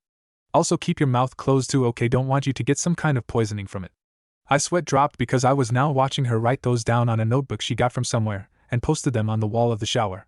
At this point she shut the door and turned on the shower, and this left me to change into my uniform and headed downstairs and made both of eggs and bacon for us today. Look likes I will have to go to store later today and get more food. Feeding people really wipes out your supplies when it is only meant for one person. I finished breakfast when Jack came downstairs, and surprisingly she was wearing the school uniform without the cape on it. "You're a student?" "Yes, I'm a first year." "So you are my senpai Naruto-kun, take good care of me." I nodded my head and she took a seat at the table, and I placed some food in front of her. She looked at me questioningly, and I gave her the nod. She had a gleam in her eyes now and started eating her food with almost a heavenly look on her face. I wasn't that great of cook, but I could make some good food when I actually tried. That reminds me, I will have to go to work today and hopefully get a lot of tips today. So after Jack and I were done eating our breakfasts and brushed our teeth, we proceeded out of my house and down the street with her carrying her bag on her shoulder. I could see that underneath her sleeves were some small knives barely visible to the naked eye. Guess she really is paranoid, but those scars on her cheeks had to come from somewhere, I guess. The walk to school was boring, really. No one really bothered us, but from some of the looks I saw from the students, they looked confused. They weren't making snide remarks at me anymore, but I could still feel they had some resentment against me. Funniest thing about the situation was that everyone was looking at Jack as the cutest thing possible, with the girls awing at her, and the guys thinking she was so adorable. Jack didn't like the attention, so she came next to me and grabbed my hand for comfort. While some would think of this as an intimate gesture, I could tell this was more because she was confused. She wasn't sure how to deal with the situation of people cooing at her, so she wanted to grab onto something that was comforting for her. So I squeezed her hand to show I was here for her, and she calmed down slightly.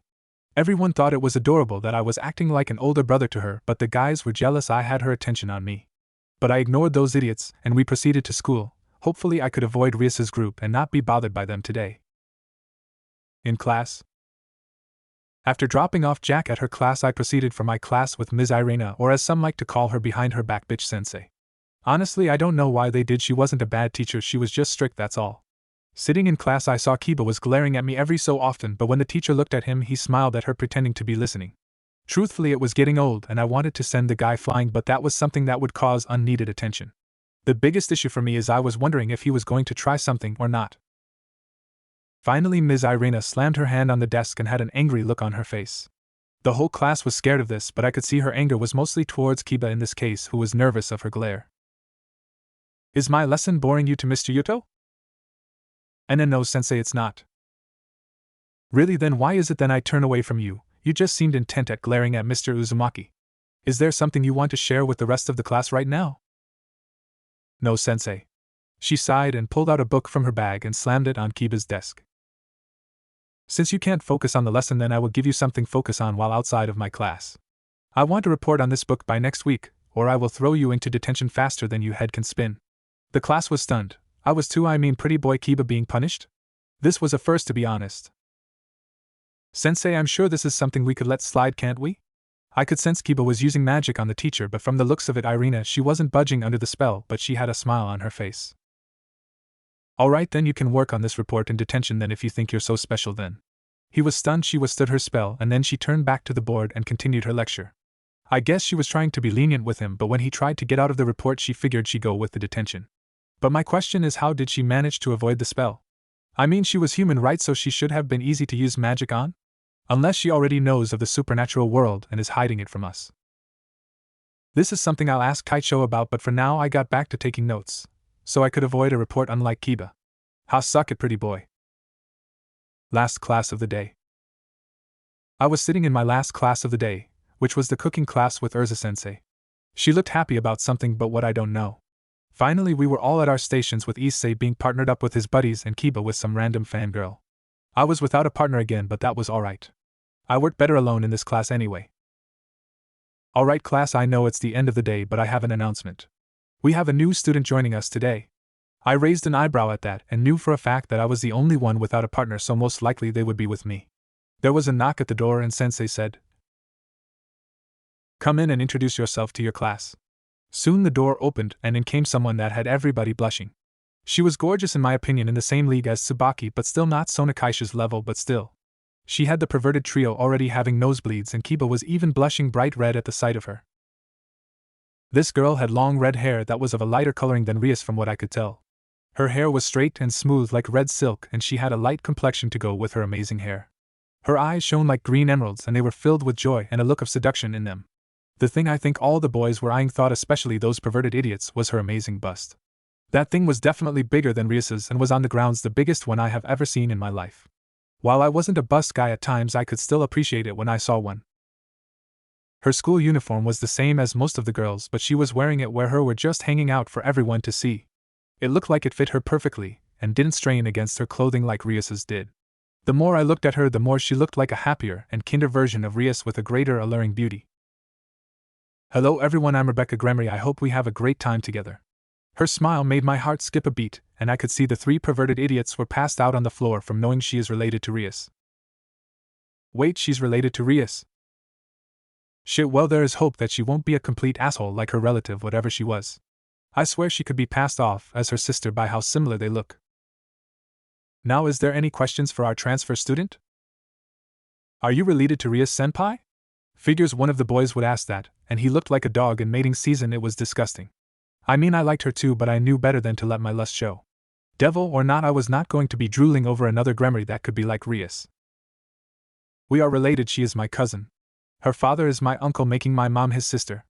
We've grown up on different sides of the world, so I was allowed to study abroad. However, my mother thought it best I come to Ko and spend some time with my dear cousin. Very well, Miss Rebecca, why don't you partner up with Naruto? Issei immediately jumped to his feet and shouted. Wait, you can't put her with him. He's dash. The words in his mouth died the minute Urza-sensei looked straight at him with an evil glare in her eye with a crimson aura surrounding her. What can I do, Mr. Hayato? Her eyes were glowing red with fury and rage, just asking him to say something stupid. He backed down immediately and hid behind his friends to avoid Urza's wrath. With that fiasco done, Rebecca walked over to our station and put the apron around her body, which was strained because of her. She looked over at me and gave me a big smile, which caused me to blush instantly. Honestly, she was beautiful, but I was hesitant in trusting a Gremery if they were like Rias. You must be Naruto. My cousin has told me so much about you. Really, and what great things did she tell you about me? She looked confused for a second, but then it dawned on her. Oh, I meant my cousin Surzak. He was the one telling me things about you. The truth is that Rias and I aren't on speaking terms these days. She sighed, and we soon heard Urza give out instructions to make a cake dessert, and she would taste it. During the baking process, while I was spinning the dough, I asked, So what's the issues with you and Rias, if it's not too much, because you look like you would enjoy being around her? She giggled at that. No, you're wrong about that. Ever since the day she gained her family magic from her mother, she started acting like she was better than me. Even with her being the heiress and all, instead of seeing me like family like I tried with her, she saw me more as a servant that should be lucky to be in her presence. Ever since then, I've avoided her when I can. I nodded my head, and that definitely sounded like the Rias I've come to know, but that still raised the question of why she was here. I'm here now to make sure that Rias doesn't try and use her magic on the other students and teachers again to bully you. Now this was news to me, and I know I would have to ask my king about this later. But right now I wanted to get to know the girl next to me. Well, since we're going to be partners for the rest of class, why don't we get to know each other? Before you ask me out on a date, that is? She laughed when my face turned hot red and I was staring at the table. I was kidding, but I wouldn't mind going out with someone as cute as you, sweet thing. I blushed even more, but then got my composure back, trying to remind myself of the things I've seen already. Then I thought about a naked Tsubaki and my face went cherry red again. Trying to calm myself down, I imagined the most disgusting things possible. Kiba making out with Issei. That made me pale instead, and I just blocked it from my mind now. Looking back at Rebecca while the cake was baking, I started off. Well, I was thinking stuff like, do you have any hobbies? Oh, well, I love to swim and sometimes enjoy a nice book. I nodded my head and she asked, what about you, any hobbies? Well, not really, other than training with my sword and occasionally working at my favorite restaurant. Not much time for anything other than school, really. Oh, you work? I nodded my head. Where at? The Butler Cafe near Town Square. She had a small gleam in her eye, and then it was gone when the cake dinged. Everyone started turning in their desserts for the teacher to taste and see what their grades were. Kiba and his partner received a B only because part of it was burnt, and she wasn't happy about that. He looked like he wanted to protest this, but she gave him a flat look, and he shut up immediately. Issei and his friends made something, but I couldn't tell what it was. It was lumpy and black, and in some cases I saw it move to an inch in one direction. Urza barely even looked at it, and just said, F. But sensei, you haven't seen the design we put on it. She shrugged her shoulders and looked at it. Then she had a furious look on her face and said, F and detention for the three of you for inappropriate behavior in class, along with this disgusting design on top of your cake. They looked heartbroken, but hey, from what I guess they drew something to do with the human anatomy. Thus leading sensei to be pissed and giving them a failing grade for this and a detention to follow, really. She was going over everyone's desserts and giving them things that ranged from C's to B's. No one had managed an A yet, and it was nerve-wracking. Eventually she landed on our cake, and she looked at it with a gleam. I knew she loved strawberry cake because that was one of the first things she told us in class. It looked great, and she took a bite out of it, and her eyes glittered with excitement. Eventually she said to us, You both have earned an A for the lesson today, and if you two are willing, I would like to take this cake with me, and I will give extra credit for remembering I loved strawberry cheesecake. Rebecca giggled at her and nodded her head at this, and I smiled at her. She gave us a smile, then had a stern look after she turned back to the other students. The bell rang, and that ended the last class of the day, meaning I now had to go to Kaicho and talk to her about my training for the month and fitting it in with my job schedule.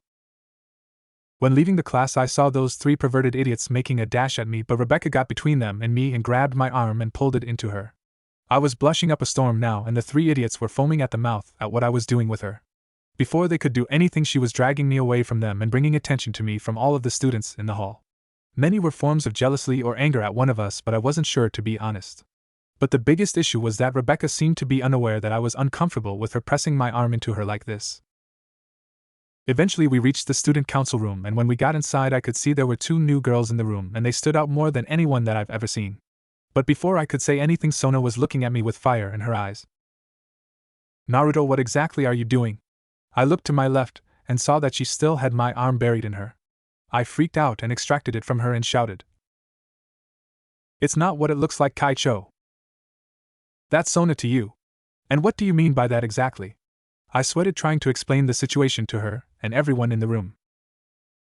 It's fine, he's right, I buried his arm into my so we could get here without problems from Issei and his friends, that's all.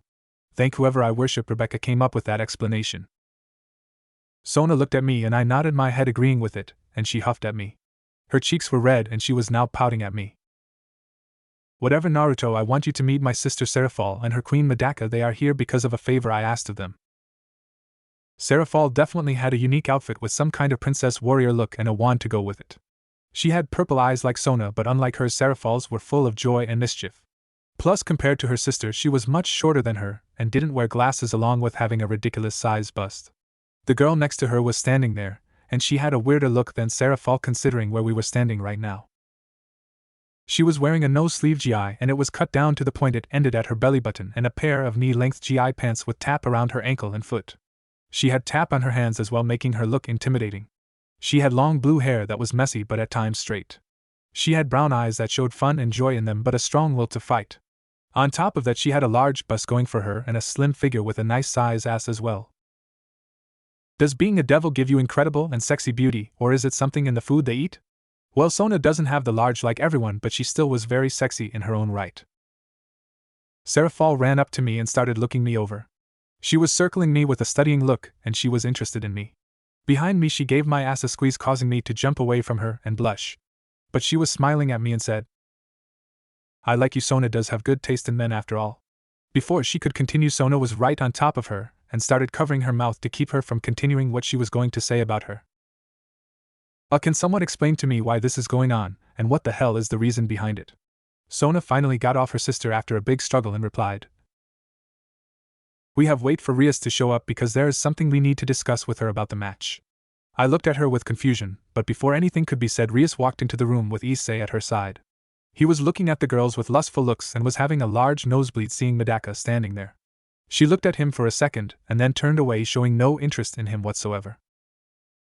Rebecca stood in between Sona and Rias and said with authority in her voice, "Listen, there has been some confusion with the match that is coming up in a month, so let me clarify this. There will be no territory trade whatsoever in this case. Neither of you have the right to do this." "But what will be the prize then?" Rias was barely holding in her anger at Rebecca from what I could tell, and when looking at the two of them, Rebecca won hands down. She was more intimidating to face based on her magical core, I could sense, and the fact that she was more confident than her when it came to this meeting. She was surely the better of the two, and she had control and poise I've only seen in Sona. It was weird. "Well, obviously it's going to be this. The winner of the match gets a date with me then." The whole room was silent for a few minutes.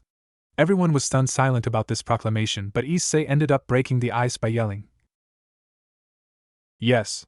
I agreed to this prize. It's worth fighting for." I wasn't as hasty on this because I could feel my king's eyes burning to the back of my skull, telling me to think this through or there would be hell to pay. Weighing my options, this was better to fight for, that way there wasn't something extremely important on the line, plus I knew I would win, so there was nothing to worry about. But this would sure piss off my king, but it was the best thing I could do right now. I also agreed to the terms only because this is the easiest thing to fight for. The room was getting heavy with the deathly presence of my king, but I turned to her and answered, "Look, Sona, it's easier to fight for something like a date rather than risking something important to you like your territory." She paused to think about this and eventually consented to my point of view on this. But she wasn't happy about it at all, and the look told me there was going to be hell to pay for it. "Very well, then you two will fight for a chance to have a date with me. Good luck." She activated a teleportation circle and left the room, and Rias soon followed behind her with an irritated look on her face. Issei saw Rias leave and he quickly left the council room to go look for her. "Someone that couldn't even teleport, man, that's weak," Serafal eventually said. "Well, I guess it's time to get on with why I'm here then. You see, Sotan asked me to find someone to train with you for the month, and I figured my queen would be perfect for this, considering she has fought some of the strongest in the underworld and is known for training strong sacred gear wielders back in her early days.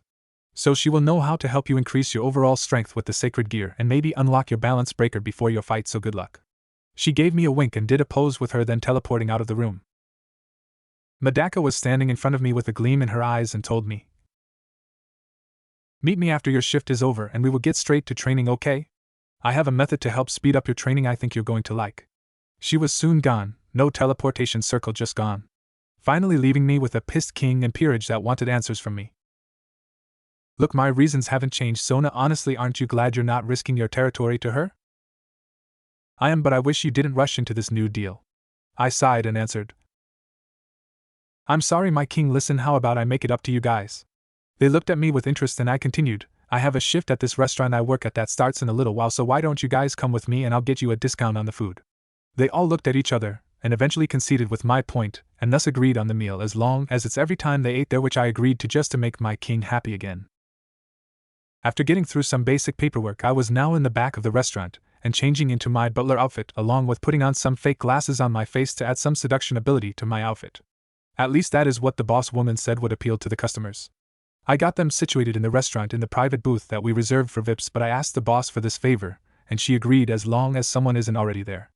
The peerage was shocked I worked here, and it's not surprising considering this is one of the top restaurants in the city, and it was extremely hard to get a table, let alone a reservation that wasn't 2 months in advance. We served the highest quality food possible, only with the best ingredients possible. But biggest thing that made us famous is that it really was a fancy decor, and the fact the restaurant had been awarded as one of the top places to eat at in the world. How did I manage to land such a great job? To be honest, I didn't expect to get through the door, but for some reason the manager saw me and immediately asked if I would like to work here, and I said yes. I had some basic training, but eventually I moved past all the other servers and became one of the most asked for waiters. Personally, I made a lot of money on tips, and on top of the paycheck I could probably move out of my apartment, but I liked it there, so I just tell the owner I barely make enough to cover the expenses, that way they don't jack up my rent because of where I work. Now I was walking into the main dining room and saw the fine tables set out for 4 customers to sit at each table at a time. The council was sitting in a booth that had a blue cloth and it had fancy silverware. Most of the girls were trying to hide because they felt out of place in this fancy restaurant by wearing their plain uniforms. Sona was still trying to come to terms with me working here if the look in her eyes is anything to go on. The funniest reaction I think is Saji, who is trying to keep his jaw from hitting the floor from the prices of some of the meals here. I walked up to them and leaned the glasses down lightly and gave them a charming smile. Most of the girls grew really red in the face, and Tsubaki was licking her lips with a clouded look in her eyes. Sona was red in the face that she had steam coming out of her ears. "So can I get you anything, my mistresses and master?" They were all stuttering messes until finally they managed to order mostly a variety of different meals. Mostly stuff that was easy to make, but it would be time-consuming.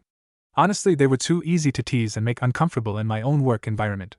So I headed back to the kitchen to get to work. This was going to be an interesting day. Time skip. After finishing with my work and taking care of my peerage, I headed toward the forest clearing in town that Medaka told me to meet her at. After arriving at the field, I saw her holding some kind of key in her hand that looked like an old-style skeleton key. Once I was standing in front of her, she put the key into the air and turned it, and for some reason I heard a click. Then a door opened, revealing a large empty room where there was different environments to train in and for different situations. She threw me through the portal and I landed on my ass with a thud.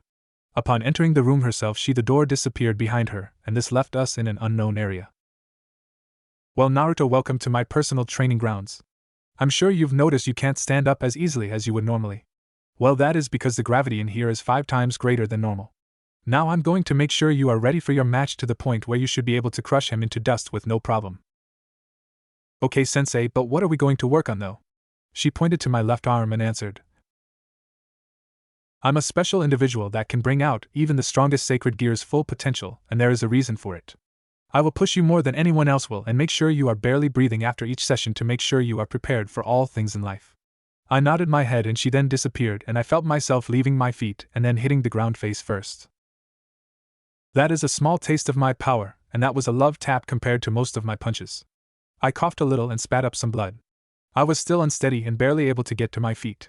But I managed to stand up without much trouble. Now, though, she was in a battle stance of her own and an evil glint was in it. Show me the strength of the Dragon Emperor sleeping inside of your sacred gear. With that began my torture in hell. Sona POV. I was worried about Naruto, honestly I was. Medaka was known for being over the top when she was training someone. Most likely he would come back to me in either broken pieces, or he would come back stronger than any of my current pieces. I was drinking tea in the club to try and calm my nerves, but it seemed impossible to do now. The biggest thing for me is that I'm worried that Naruto will try to push himself too far, not realizing that the world Medaka took him to was designed for maximizing training in short amounts of time. For every day you spend in there, out here it was a week in there, which means that Naruto will have about 28 weeks of training under his belt, and he should master his sacred gear during this time. Tsubaki was waving her hand at me and I turned to her and asked. Yes? Sorry Kaisho, but I was wondering if you could tell me about the meeting between yourself and Rias with Lord Lucifer. That everyone wanted to know what went down in the meeting, and honestly it was something I won't forget. Alright, but I will not repeat myself, so listen carefully, Tsubaki. She nodded her head and the rest of the council was listening in. Flashback begins. I was sitting at my desk with Surzek sitting in a chair to my left, and Grafia was out retrieving Rias from her clubhouse. We were both waiting patiently for her to come, but now this was getting ridiculous. She was now 2 hours late for this meeting, and it was just showing us that she was too immature to control her own territory. Finally there was a knock at the door, and I answered. Enter. Soon came Rias, who looked annoyed being here, and Grafia, who was equally annoyed with the situation. Sorry for the wait, Lord Lucifer. Rias wouldn't leave until she showered. Surzek waved it off and gave Rias a look that said, sit down and shut up. So she did just that, and she did not want to test her brother here and now. Now that you are here, Rias, let me explain that I'm extremely angry with you right now.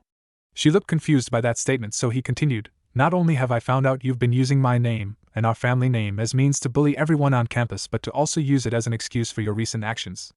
Especially concerning a boy named Naruto. With that, Rias jumped from her seat and started shouting at him. That shit is the reason you called this meeting. Yes, but that little shit happens to be a devil now serving under Sona, and I suggest you think twice before slandering someone's peerage member. She gritted her teeth and sat back down. Why did you do this, Rias? There must be reason other than he asked you to be his friend. I was equally curious to know why she was just bullying the hell out of Naruto the way she is now. That brat spread a rumor on campus that we were dating and then sleeping with each other. He even stated that he was having sex with Akino and Kaneko, so I retaliated in force for this. I rolled my eyes at her. Honestly, that is the reason she started this whole damn fiasco? I heard the rumors too, but I had someone look into who started and surprised it was Issei who began the rumors in the first place. Which would lead to Naruto being bullied and treated as a low-class scum. After finding out that he started the rumors, I was going to tell Rias about it, but she started her campaign for making Naruto's life hell on campus and telling me I should stay out of it or else. This was something I couldn't tolerate anymore, considering if he killed himself then the entire school would be held responsible, along with Surzek having to intervene and find out what happened. Then we both would have been in trouble in this case. Rias, I knew about that nasty little rumor, but Naruto didn't start it. That was Issei. No, it wasn't. I know for a fact that Naruto started that rumor, and I only did what was best to punish him. This made me angry, so I questioned her. How is it threatening me the best option? Why couldn't you confront the boy yourself and ask if he started the rumor? I don't have to explain myself to you. Finally, Surzek coughed into his hand, gaining both of our attentions. Regardless, Rias, your actions have not gone unnoticed, and I'm extremely upset with you.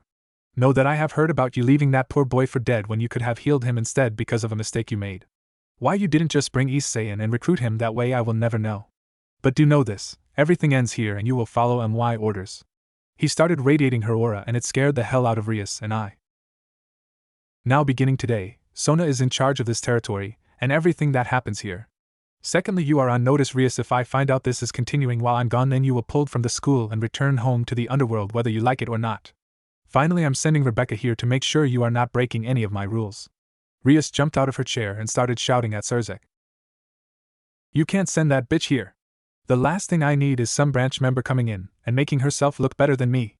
Surzek and I had enough, but he was flaring his aura and Rias was now trembling in fear from his fierce look in his eyes.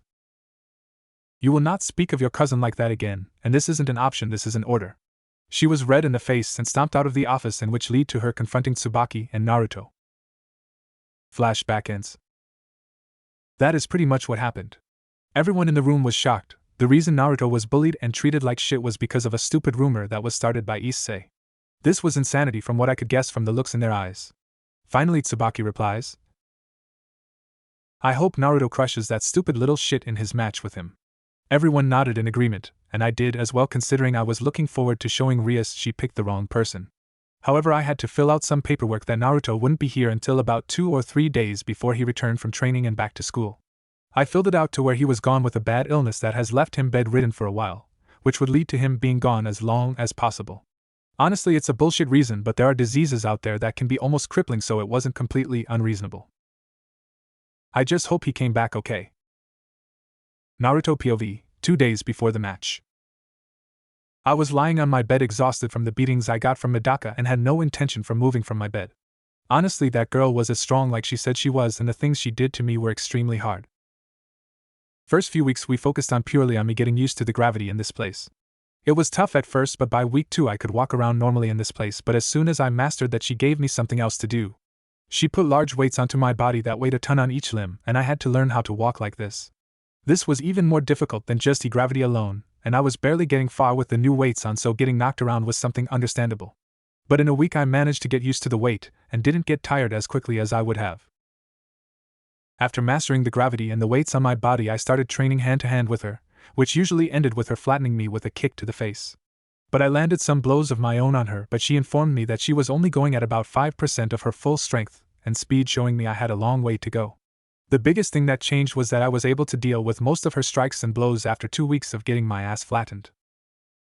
That last bit of the training was used to activate my sacred gear and trying to master it to a fuller extent. I had managed to increase my output faster, and I subconsciously was boosting even when I didn't know it, making the boosts get larger at a time. Right now it only took me a few minutes to actually increase my power to match Medaka at her limit right now.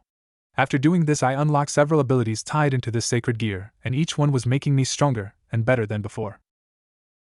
Firstly, I could obliterate clothes that will now, thus removing any hidden weapons and armor on someone that they might be hiding.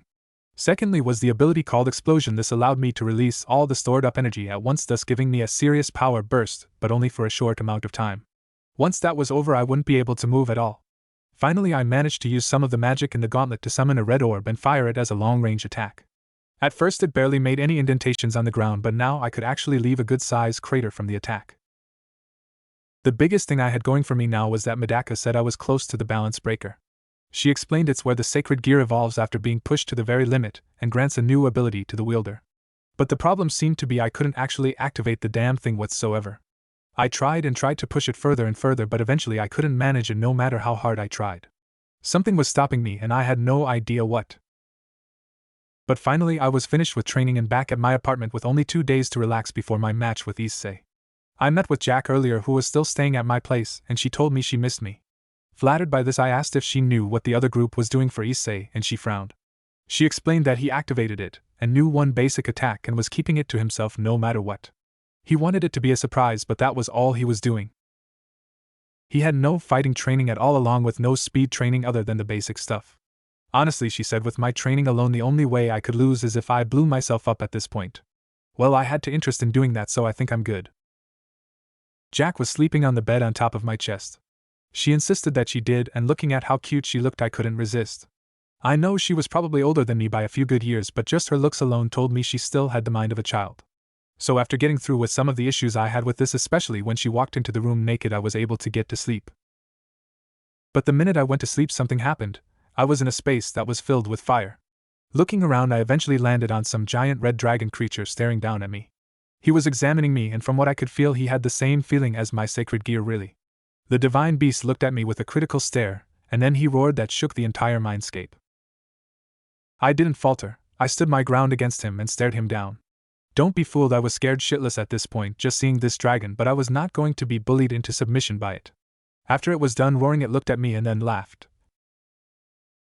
You're definitely a brave one. So young one, I see you have been getting used to using my sacred gear lately? I nodded my head at him. Well then, to be honest, out of all previous wielders you are definitely the strongest one. I mean, really, you've mastered it in a month. That is an amazing feat. Thank you, but to be honest, I kind of cheated by using a room where one day equals a week in a sense. So it actually took me 2 to 3 months to master this, since I focus on other things before I started training with this. True, but to be honest, it took my last wielders years before they could even come close to mastering what you have. On top of that, I had to flood their body with dragon energy in order for them to use the balance breaker. The mention of that brought up something that I wanted to ask him for the longest time. Speaking of that, can you tell me what I have to do to unlock that, because I want to learn how to use it as soon as possible? He looked at me with a critical eye and actually leaned his head down to where his eye was right in front of me. If I was to tell you how to unlock it, what would you do with it? I would do everything in my power with it to make Sona proud of my accomplishments. Why do you care so much for the female's opinion? I mean, don't you have your own goals you wish to strive for? I do, but the thing is that I can't do them because the only thing I want to do is make her proud of me. Sona was one of the first people I met on campus that was kind to me when she didn't have to be. She never believed the nasty rumors made about me, and she was willing to give me a chance after I died. So as far as I'm concerned, Sona is the most important thing in my life right now, and I will do whatever it takes to make sure she stays happy. The dragon looked at me for a few minutes. He was just staring at me. He finally stood up and grunted at me, and then I saw something gathering around him. Your path is one of great selflessness, and one that very few people walk and even fewer stay on. You do this, you can't act selfishly. Your life is tied with hers from now on. Do you understand what you are signing yourself off to? I do know, and I will accept it without hesitation. He sighed, and like that I felt something flowing through my body. The feeling was overwhelming, and before I knew it I felt great pain running through me as well. The pain was excruciating, but I was trying to bear through it, but I let out a scream shortly afterwards. Finally the pain disappeared and I collapsed to the ground, sweating like crazy from the excruciating pain that I was put through. I activated my sacred gear and noticed that it felt easier to control, and it just felt more natural on my arm now.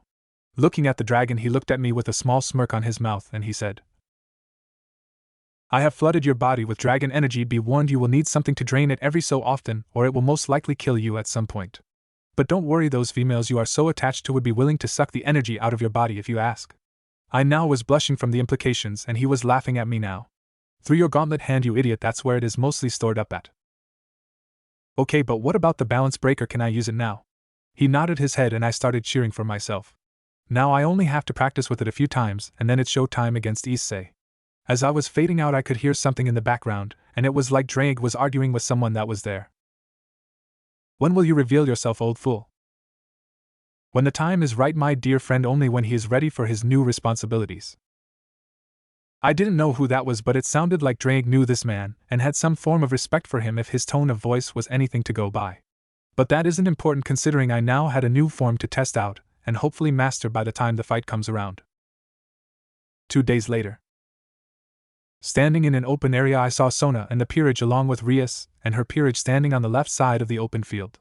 Rebecca was standing next to both groups, and she was wearing a very tight top that Issei was going nuts for. Finally, I saw Medaka and Grafia standing by both their respective groups, and they each were giving slight glares at each other every so often. I was standing in the middle of the field facing down Issei, who had a nosebleed, along with trying to look intimidating against me. The big thing was that both Grafia and Medaka were recording this fight to show both respective families what happened here. Soon Rebecca walked onto the field between us and announced, "The match between Issei and Naruto will now begin. The rules are simple. The only way for the match to end is if someone surrenders or they are knocked out. Killing is prohibited, otherwise the offending party shall be punished along with the rest of the peerage. Is that clear to everyone here?" I nodded my head and kept up a blank look on my face while thinking about what Issei would try to do in this fight. Most likely he would try bull rushing me, and if that didn't work he would use his sacred gear and try to beat me with it then. Issei agreed to the terms, but I could tell he was more interested in watching her bounce around in her tight top. Finally she stepped back and summoned a barrier around both of us and the field and shouted, "Begin!" With that I waited for Issei to make the first move, and I didn't have to wait long. Issei charged at me with his left fist raised and threw a punch. I ducked under the punch and threw my own right hook into his jaw, sending him flying across the field. He quickly got back to his feet and tried again, but this time he tried throwing multiple punches at me. I was ducking under them, or just bobbing my head side to side or backwards to avoid the strikes. Finally, growing bored with his weak-ass performance, I grabbed the back of his neck and threw a knee into his stomach. The wind was knocked out of him, and then I followed it up with a right hook across the face. After doing that, I grabbed him by the leg and swung him over my head and slammed him on the ground with his back hitting the ground. After making sure I did this, I summoned my wings and flew into the air as high as I can. Now came the next test against Issei. How good of a flyer is he, and can he fight well in the sky? Issei got himself out of the ground, already bleeding badly from the mouth, and flew up at me. But he was a slow flyer, and before he knew it I was in front of him, and sending him crashing to the ground with authority again. In doing so, I flew back into the sky and crossed my arms waiting for him to get back up. Deciding to goad him to revealing his ace, I said, "You might as well give up, Issei, while you were busy leering at your king and girls with Big. I was busy training. This is something I have been working towards for weeks now, and I know you can't beat me." Now, as hoping, he took the bait and uses his sacred gear. It worked. I saw a gold light, and his gold gauntlet came out on his right hand again.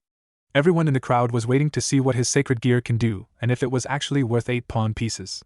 He gathered as much magic as he could from his small reserves and fired a giant fireball at me. This was it? All he could do was use some form of fire magic with his sacred gear? Beware, partner, while it isn't the most powerful sacred gear, it's still dangerous. It was made from one of the most powerful phoenixes to ever exist. While the wielder has incredible power, unless he can earn his favor, he will never unlock his balance breaker. And given how rude and perverted this boy is, there is no way he ever will have it. That fire bird has too much pride to love for others that he would sink so low to actually help a stupid pervert. So in other words, I'm okay to wipe this guy out now? Yep. That was the only thing that I need to hear to get this show on the way and finish him. But I could hear shouting on the sidelines and wondered what that was about. Third person, sidelines. I can't fucking believe it. His sacred gear is fire. It's useless to me and my situation. Rias was pissed. All that time and effort into getting Issei into her peerage wasted because of his sacred gear. While powerful in its own right, and useful in some cases, this would be useless against Riser. He was already named after the fire birds, which would be a clear indication that anything fire-based would be useless against him. Now she needed some other plan in order to avoid getting married, but what? Naruto is even more useless than Issei is, even with all of his specialized training that he got. That's what she believes and denies that Naruto is definitely stronger than most pure-blooded devils at her age, except maybe Serog might be the only one to match him and beat him now. Sona, however, was laughing at the irony of the whole situation. I mean, the one person she was banking on saving her might be more help for Riser than an enemy, to be honest. However, she was worried Naruto was dodging the fireball, and he was just floating there looking into space for some reason. Finally, the fireball hit Naruto, and she grew extremely worried that he was about to die. Rias was cheering for Issei, forgetting her problems for later because he was about to defeat Naruto, making up for this. The other members of her peerage were cheering as well for different reasons. Akino was happy that Naruto was about to lose, that way he would remember his place, and that is beneath her. Kiba because this would show Tsubaki that he was the right guy for her, not him. Kaneko because he made her king angry and made those rumors about them dating. Issei was ecstatic and knew for a fact he had the match won. So he decided to put one more nail in his coffin to further break him. Well, that's it for this stupid match.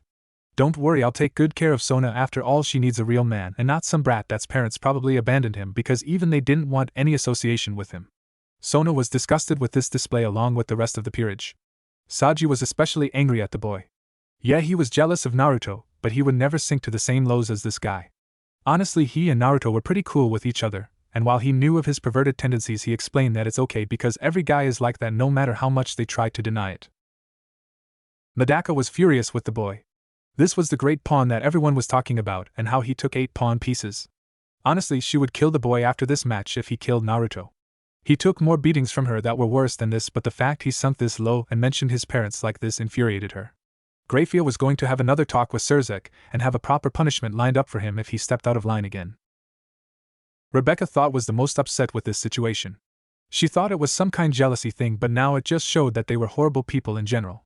Now she wanted to make sure Issei lost this match because when she met Naruto she felt he was genuinely kind to her, not because of her family reputation but more of that he wanted to get to know the real her, not the star of the Gremory family. If Issei won though, she would be sure to neuter him on the date, and make sure her cousin knows that he tried something to have him executed. Hey, she was ruthless when she wanted to be, she was still a devil in all rights. Suddenly there was bright green light inside of the fireball that scared the shit out of everyone, and suddenly the ball disappeared. Floating there now was red dragon armor with a green stone in the center of his chest along with green eye visors. He looked intimidating, and then Rias realized what sacred gear that was. The boosted gear. How the hell does he have that? She looked over at Sona and she shot her a smug look that said, "You were wrong and I was right." Now Rias knew Issei was in trouble now. Naruto, first person. I was furious with Issei. Insult me, that's fine. Mention my family, fine, I'll bust your teeth in. But fuck with my friends and the council, and that is where I draw the fucking line. So I gathered up as much dragon energy as possible and activated my balance breaker. It took me a day to figure out the limitations on this armor and ability that I could now use it better than I did the other day. I was far from mastering it, but it was good enough for this match. I gathered red magic in my hand and a ball of red energy and said, "This is where this fight ends. Good night, Issei, and next time you fuck with Sona, get ready to die then." With that I fired my dragon blast shot, and it crashed into him, causing a massive explosion. When the dust cleared, it showed a small crater with Issei in there unconscious, but one of his arms came off from the attack. Oh well, he's still alive and it can reattach with magic, so no problem for me. I floated down and deactivated my armor and looked at everyone. Rebecca announced, "The match is over and Naruto of the Citri peerage is the winner." Sona and the others ran over to me congratulating me on my victory. The girls gave me kisses on the cheek and Saji gave me a guy hug. I looked over at Rias and saw she was fuming angry, but really I couldn't care less for her because she deserved it in my opinion. Now who was useless to who now? Rebecca was walking up to me and she got right in front of me, and before anyone could do anything she gave me a kiss on the lips. After standing there in shock for a few seconds, she separated from me and said, "I'll see you this Sunday at 3 o'clock, okay?" I just nodded my head and watched her leave with a sway in her hips. But I was brought back to reality when I saw the girls along with Madaka was staring at me with smiles but with evil auras around them. Most of the girls left me there, but only Tsubaki and Sona and Madaka remained after Saji ran for the hills. Rias and her group were gone trying to work on getting Issei's arm reattached, with Grafia watching on with a smile on her face. "Naruto, you are handing out flyers tomorrow, got that?" Sona told me in a sicking sweet tone. I just quickly nodded my head, not wanting to piss her off. But I honestly didn't know what I did wrong here. "Naruto, your real training begins tomorrow, so get plenty of rest, got that?" I paled now. What the hell did I do? Oh Naruto, you saw me naked, it's only right you take responsibility by letting me stay at your place from now on, right? Okay, that was weird, and the other two girls were angry at her now, but all I could do was nod. The three of them were gone and all I could do was ask, what the hell did I do? Outside of apartment. I really wish someone would explain girls to me because I can't seem to figure them out lately. Oh well, hell starts tomorrow, so might as well get some sleep now. But I noticed the door to my place was unlocked, immediately putting me on edge. Entering the room slowly, I was looking around until I saw someone standing there in the kitchen. She was wearing our school uniform and she had long purple hair from what I could see. Slowly entering the room, I saw her turn around to look at me, and now I could tell who it was. She made me pale in fear because I was well acquainted with her in the sense I have to run for life at times while around school when kids trying to pick a fight with me weren't chasing me. Looking at me, I could see her blue eyes locking on me and her having a small smile on her face, and when compared to some of the girls I know, she wasn't really busted, but she had good-sized chest. Shuko, when the hell did you get back in town? More importantly, why did you break into my apartment? Yes, Shuko is one of the resident members of the council, but the issue is that she is busy doing jobs all over the place that she was never here. But when she was after meeting her in the council room, she has made it her goal to be with me no matter what. It was cute at first, but now it was crazy considering she was always following me anywhere. If I had some interaction with another girl, she made my life hell about it. The biggest thing about the situation was that she was the scariest person in the world when it came to her being around me, considering she has a grip like a rook. Plus, she blinded me a few times with 2 fingers digging into my eyes at times. As your future fiancé, it's my job to make sure you're eating well. Plus, I just got done with some of my clients, and I'm back in town for a while now. I also heard of you joining us along with your fight with Issei, so I came to watch. But I didn't see you or Jack out there.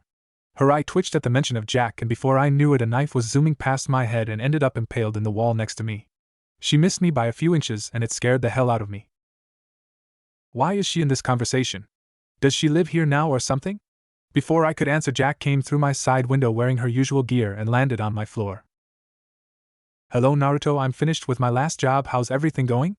Sorry I missed the match, but I heard it was a slaughter dash. Jack looked and saw Shuko, and the room went dead silent. This was awkward, and I honestly have to say this was the worst feeling in the world. I say one wrong thing and this could break out into a fight immediately. Looking over at Shuko, I saw that was now standing next to me, looking at me with a mean glare in her eyes. Naruto, what is she doing here? Her black aura was flowing around her like crazy, and it was scary. Jack then jumped in between us and had her own glare at her. Don't threaten Naruto. Soon the tension in the room became palpable, and I just hoped nothing else would go wrong now. A teleportation circle activated, and in came Tsubaki, and she was looking at me with a smile on her face. Naruto-kun, there you are, I was looking for you a little while, so how about we finish what we started a month ago, huh? Then she noticed Shuko and Jack in the room as well, and things became even more tense than before. Shit. Naruto couldn't believe the issue he was facing right now. I mean, Shuko showing up in his house was surprising as it was, but the fact that Tsubaki and Jack also showed up while she was here was bad. Shuko has a mean streak a mile long when it comes to being an easily jealous individual. On top of that, she knew everything about Naruto to the point she could tell you where he was at any given point during a day, even if he did something unusual from his usual routine. Shuko was angry. This was supposed to be her time with her Naruto-kun, but now these other bitches showed, and now she had to wait for them to leave.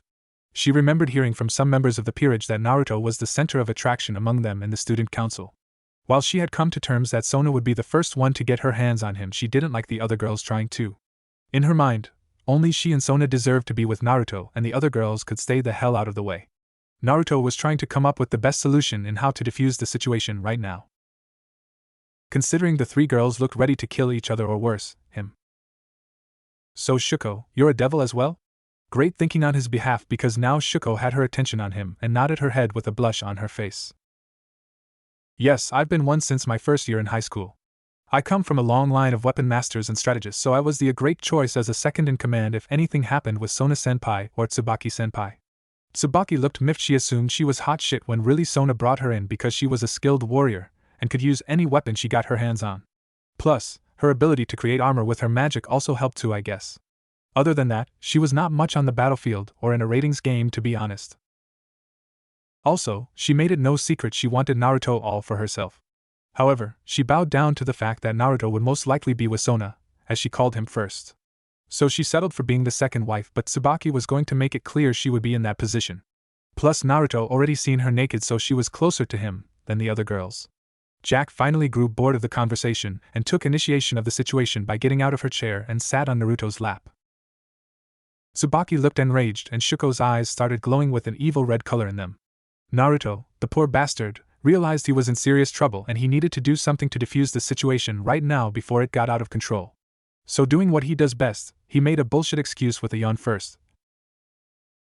Well, it's getting late, so you girls should probably head home while I make sure that Jack gets to bed. Picking her up like a princess, he carried Jack out of the room, but Shuko and Tsubaki soon followed him. Naruto quickly put Jack on his bed and retreated into his bathroom to brush his teeth and change into his sleepwear, which was a black shirt and his boxers. Arriving back in his bedroom, he saw Jack was lying under the covers, but so were Tsubaki and Shuko. However, he noticed their clothes were scattered on the floor, showing they were naked under the sheets. Well, you girls get some good sleep and I will take the sleeping bag, okay? Before he could even move, he was bound to the bed with the three girls each pinning him there. Tsubaki on his left, Shuko on his right, and Jack on top of him sleeping on his chest. They were lying on top of him, preventing him from getting off the bed. Good night, Naruto-kun, they all said and started cuddling into him. Naruto finally gave up on getting away from the girls and went to sleep while trying to hide his excitement of having three naked girls rubbing up against him. Yeah, this was going to be a difficult sleep for him. Next day, school. This morning had been hell for Naruto because the minute he woke up, the girls seemed to wake up at the same time. Shuko wanted a good morning kiss, but Tsubaki said she wanted it first. Jack tried to get it, but the two girls pulled her off, and this led to the three girls having a standoff against each other. They were all naked, which led to Naruto blushing and covering his face, trying to hide his arousal.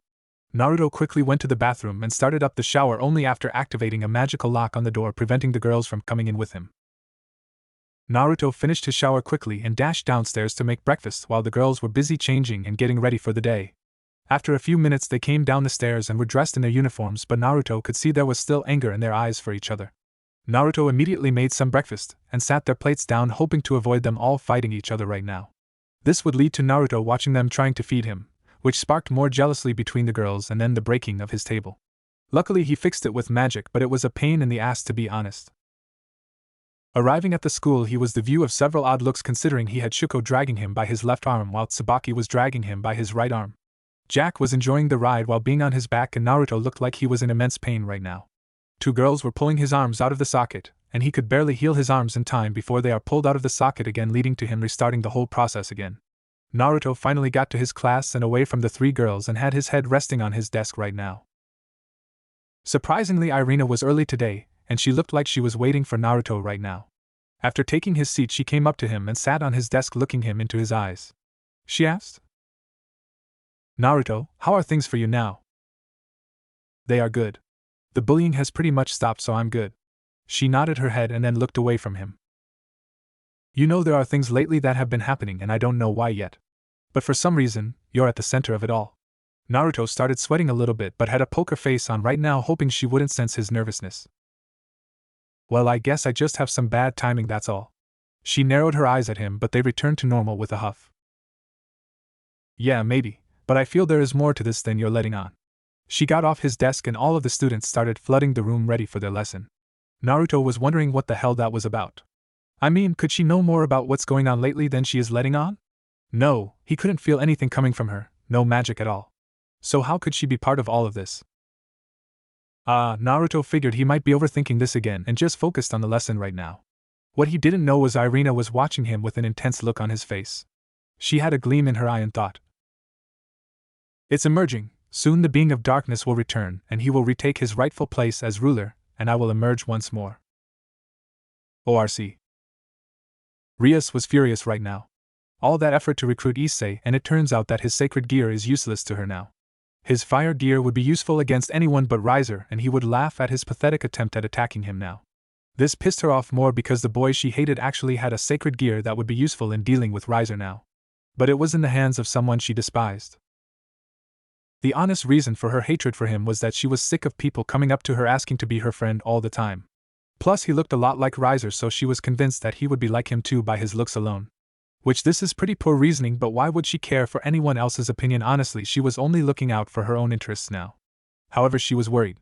She needed Naruto in order to deal with Riser in the upcoming battle, but the problem was that the only one that could help her was in Sona's peerage now. Plus, she didn't exactly go out of her way to be his friend in this situation either. With her peerage and herself pretty much treating him like shit, he would more likely leave her to rot than ever help her. She was looking over her peerage and saw that Akino was handing out tea to everyone while the others were doing their own thing. Kiba was leaning against the wall with anger in his eyes, wanting to deal with Naruto now. But with his sacred gear and his training he did for the last month, he was more than a match for him and could probably kill him if he tried anything. Kaneko was eating her sweets and was annoyed that the pervert lost to Naruto of all people. Akino was upset with Issei as well. I mean, she thought he would be able to beat Naruto, but it turns out that his perverse nature overshadowed his will to learn and to fight. Now Sona had a win over them and Rebecca was going on a date with Naruto later on in the week. Honestly, she couldn't care about the date to be honest, but it would have been funny for her if she went on that date with Issei instead of Naruto. Rias finally got her peerage's attention and said, "You all know from yesterday's match that we now have a serious problem. It turns out that Issei's sacred gear is useless against Riser and his peerage, so we need to do something before he shows up to challenge us to a ratings game. Now the only one I know could beat him now along with his peerage would be Naruto." Everyone in the room either had a frown or, in Kiba's case, a scowl. "Now I know you guys don't like it, but we need him, so we need to brainstorm ways in getting him to join us in the battle against Riser." "Well, I could always try seducing him. I'm sure I could get him to do what I want if I promise him a sight at my..." Akino made it clear she could seduce him with ease, but Rias wasn't sure if she could. Naruto seemed to have his eyes glued on Sona and her peerage members, so this might not work. "Akino, while the idea has merit, the fact is we might need something more if we plan to get his assistance in this manner."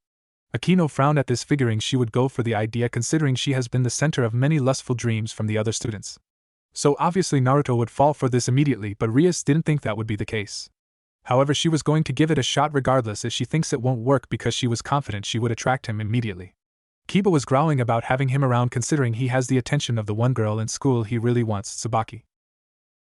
She had been the center of his obsession for weeks now, but when Naruto came into the picture she suddenly became attracted to him. Now Naruto is joining her peerage, which meant she would spend even more time with him, leaving him out of the equation. "We know that Naruto is working somewhere in town this week, so all we need to do is find his work and spread it around school he works there. Afterwards, Naruto will be forced to hear my demands if he wants me to remove the memory of the restaurant from their memories." Rias's plan sounded idiotic in the minds of her peerage members because Sona could easily erase their memories and then confront Rebecca about this. "Butcho, as much as your idea holds merit, the fact is Sona could counter this with ease." Rias pouted at this being pointed out and started brainstorming again. Kaneko didn't add any ideas because she was unsure how to. While she wanted to help her king, the issue was that she was against having that man in their peerage even if it would be temporary. Then it hit her like a ton of bricks. "Butcho," everyone's attention was now Kaneko. "I think the best way to get him in our peerage is for you to call a trade with her for him." Everyone there was shocked by the simplicity of the idea. Sona could trade Naruto to them, but now the question is who would they give her as a means to cope with the trade? Issei would be a good trade, but the issue is that Sona has made it clear she despises him, and the rest of the peerage does as well, so that was a no. Everyone else was of use to Rias in the match, so that's a no as well. Then they remembered Gasper, and how he is sealed in his room without a means to get out and do stuff. He would be happy to be traded to someone that wouldn't bother him, and plus this would mean that Rias keeps everyone else intact for the match. With this in mind, Rias would confront Sona tomorrow about this deal only because today was Saturday, and it was made clear to her to not bother her on Saturdays for some reason. Student Council. Sona was looking at her peerage and seeing that everyone was in high spirits right now, and that made her happy. After yesterday's match she figured they would be, considering Naruto pretty much ran through Issei without any real trouble. Plus she showed that her investment was worth it in the end. Why her sister gave her the dud piece, she would never know, and plus there were many more questions that were still needed to be answered. Like, what was the full capacity of the single piece and what powers lied inside of it? She informed her sister that she used the piece on Naruto, and this surprised her, and she asked was she sure that was the piece she used. Sona confirmed it, and this put Seraphal in high spirits, and told her not to tell anyone else about this because this was something extremely important. With Seraphal's secrecy on this now, Sona wanted to know what this was all about. The council doors were blown open and in ran Tsubaki, who had a panicked look on her face, along with Shuko looking furious and worried. "Kaicho, you need to hurry." Sona now was alarmed. What the hell happened to put Tsubaki in such a panicked state? Naruto and Rebecca, 15 minutes earlier. Naruto and Rebecca were walking away from the cooking class with Urza, with another stellar performance of making Urza some pasta this time around. Upon leaving the class, they were heading towards the student council room to talk to Sona about some peerage-related stuff, and Rebecca needed a second opinion on fun places to take Naruto on their date. However, Before they could get down the hall, they were confronted by the other two idiots of the perverted trio who were angry right now. They just couldn't understand how Naruto, the loser of the school, got the attention of a beautiful girl like Rebecca, and it was pissing them off right now. So they decided to attack Naruto the only way they could, and that was with some stuff they heard around town. Not just rumors, these were the rumors of how he lost everyone in the orphanage years ago. I wonder how Rebecca would feel about you if she heard about the incident with the orphanage? Naruto froze at the mention of that place, signaling the perverted duo to continue with their explanation. I mean, what was it like to slaughter every one of those kids with nothing more than a knife in your hand? To kill the sweet little nun that was staying there as well? I mean, only a real monster would do something like this and kill all of those people at the age of 10. Naruto had tears running down his eyes and ran away from both of them with their mocking laughter heard down the hallway. Rebecca was trying to stop him from leaving, but he was already gone, and in tears no less. This was enough. She could stand for some mild bullying, but to outright and attack someone with a rumor like this was uncalled for, and she would guarantee these boys would be expelled for this. Rebecca walked up to the boys and was about to say something until she noticed a group of girls coming down the hallway. She saw that it was members of the Kendo Club that attacked the duo back when they had Issei. But now they received the beatings instead of letting Issei taking it for them. This group also responsible for a beating he took when he was human, and after they heard that Issei started that rumor, they apologized to him for what they did. The girls swore they would hurt anyone that tried to hurt Naruto in any shape way. Eventually the girls circled around the two boys and had their kendo sticks out ready to clobber these idiots for what they said. Rebecca, however, coughed into her hand, signaling everyone to stop and listen. The two perverts thought she was going to reward them for what they said and done, because no one had managed to bring Naruto to tears like that before or make him back off. However, their reality was nothing like they were hoping it would be. You two will be coming with me to the headmistress's office, and you will be explaining this to them after we are done. Recently the headmaster stepped down from his position and gave it to the new one who was now the headmistress of this academy. It so happened that this woman was Rebecca's mother, and she was not one for messing around with mindless bullying. She also had a mean streak against perverts as well, so this was a double threat for these two boys, along with the fact Rebecca wasn't happy with them either. When the daughter isn't happy, then the mother won't be happy either. Having the Kendo Club dragging the boys down the hall and into the main office, Rebecca knocked on the door and heard a muffled "come in." She walked into the office with the girls and she saw her mother sitting there with two other teachers that she recognized. It was Irina, Assassination Classroom, not the childhood friend of Issei, and Urza, who were wondering what was going on now with these two boys. But the woman behind the desk who had short red hair and green eyes was wondering what is going on. Rebecca came up to her mother and whispered into her ear everything that has happened with Naruto, and she was now looking at the boys with rage in her eyes. Looking at Irene and Urza, she asked, "Tell me, you've both known these two boys longer than I have. What can you tell me about them?" Both boys were hoping for something good, but they were shot down when they said, "They focus more on their porn than my work, and they are busy in class imagining disgusting harems and sex scenes with each other." Irina wrinkled her nose and turned away with annoyance. "They have shown disrespect for Naruto in my class and the other female students. They also have made it clear that they only have on the mind and nothing more." This annoyed Urza, but she just settled with a scowl on her face and piercing eyes to show she was serious. "Well, boys, it seems that you've been causing quite the problem on campus. I'm sorry to say, not really. I'm not the headmaster, and I'm not going to give you another chance. As of this moment, you both can pack your stuff and burn your uniforms because you are expelled." Both boys looked shocked and were arguing with her about this, saying it was completely unfair to them. The Kendo Club looked relieved they wouldn't have to fix the peeping hole all the time now. Also, this was justice for all the girls on campus for when they perv on them or their club. Rebecca wasn't interested in this, and she went out to find Naruto and tried to comfort him from his emotional breakdown. Now, in the forest around the school, Sona had finally managed to locate Naruto after scouring the school for him and saw him crying while leaning against a tree. She slowly approached him and called out, "Naruto, are you okay?" He looked up at her, and she saw a sight that just broke her heart in an instant. He had tears running down his face like a river, and he was sniffling every few minutes. She couldn't feel any worse for him right now, but she did, and she did the only thing she could. She walked up to him, and then she wrapped him in a hug and started squeezing him, letting him know it was okay to cry right now. He was crying his eyes out and trying to come to terms with what those boys said to him. After crying for a little while, he looked up at Sona to show his tear-stained face and the heartbroken look in his eyes. "Those idiots, they have no idea what it's like." Sona looked at him with confusion, but he soon told her what those two boys said to him. She was furious now. If the headmistress doesn't expel them, she will make sure their lives on campus were a living hell from now on. Naruto looked at her with a broken look and said, The truth about that incident is that I watched the massacre and never saw the man that killed everyone in the orphanage. We were playing hide and seek and I was hiding in a secret hole in the wall that I only knew about. But we soon heard the head nun at the time scream and a cackling laughter, and before we knew it someone came into the room with us. He started slaughtering us and I watched through the hole as he was beheading everyone and laughing at their dying bodies. The worst part was that I was scared to the point I couldn't do anything for them. Once I was sure he was gone, I left the room and saw the slaughtered bodies of everyone in the building. No one was spared, the 5-year-olds to the 13-year-olds, everyone was dead and I hid like a coward.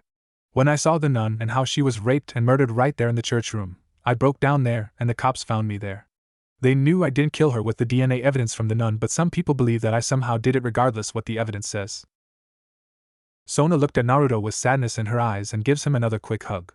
Then she looked at him straight in the eyes and said, "Naruto, no matter what anyone says, you weren't a coward. You were 10. What could you have done against a full-grown exorcist that had gone crazy with lust and power?" He nodded his head, but before he could speak she cut him off by continuing, "Naruto, if you didn't hide, then I would have never met you and then we would have never became friends. I'm grateful for that.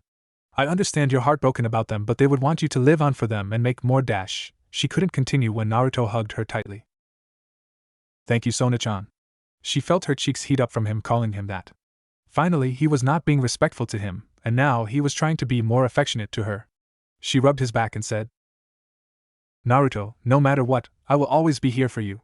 He nodded his head and gave her a bright smile, causing her blush to get darker.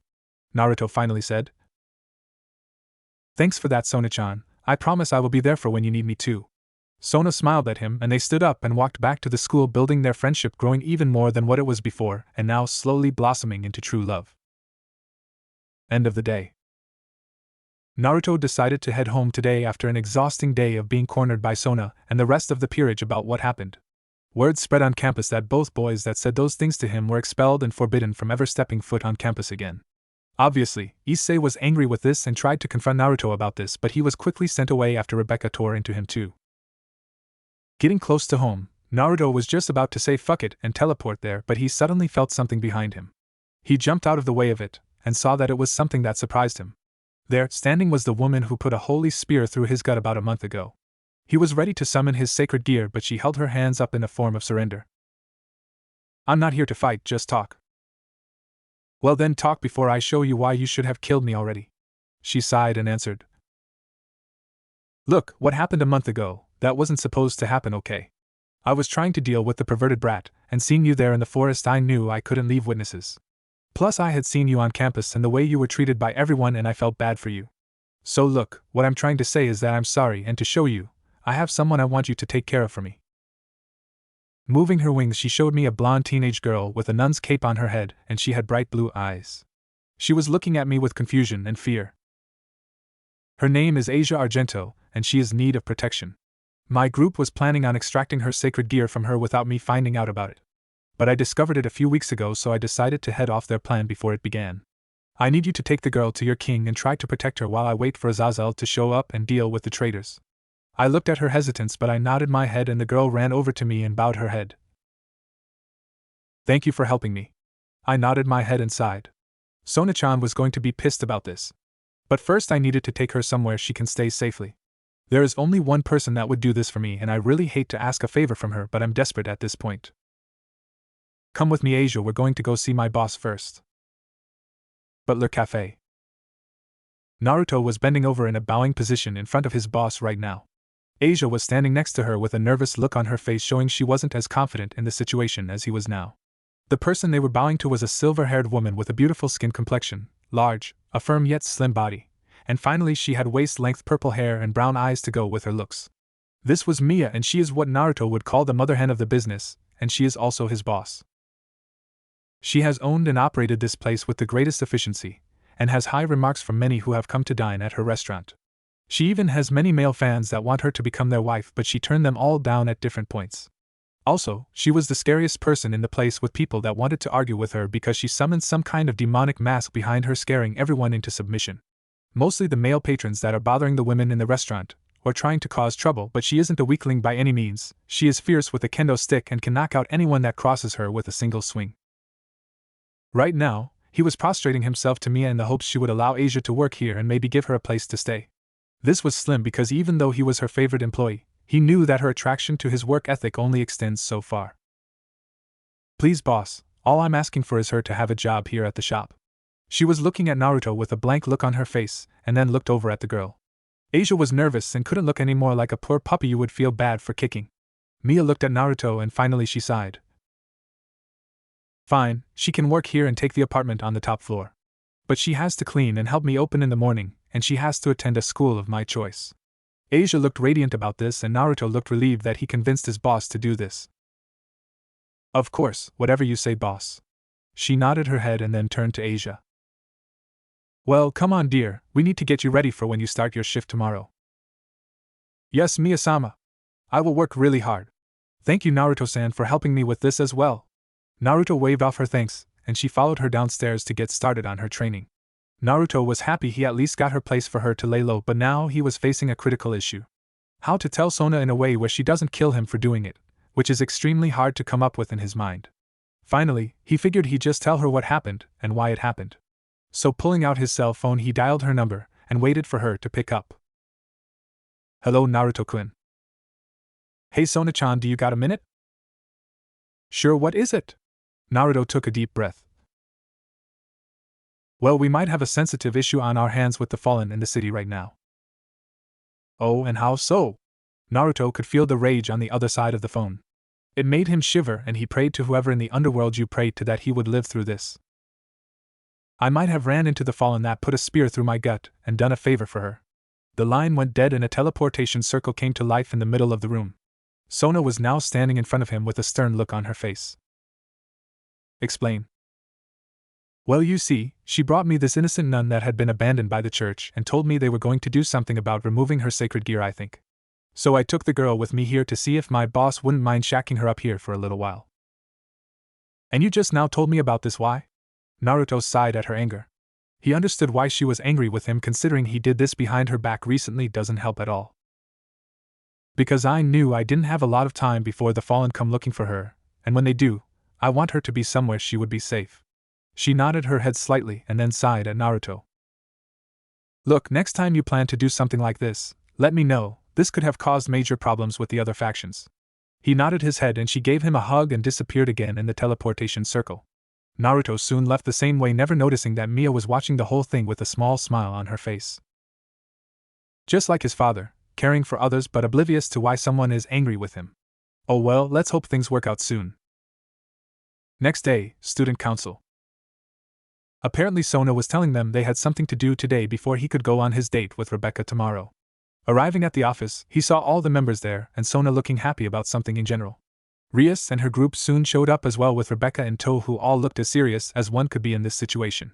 Akino sent Naruto a wink and had a sultry smile on her face, but he ignored her.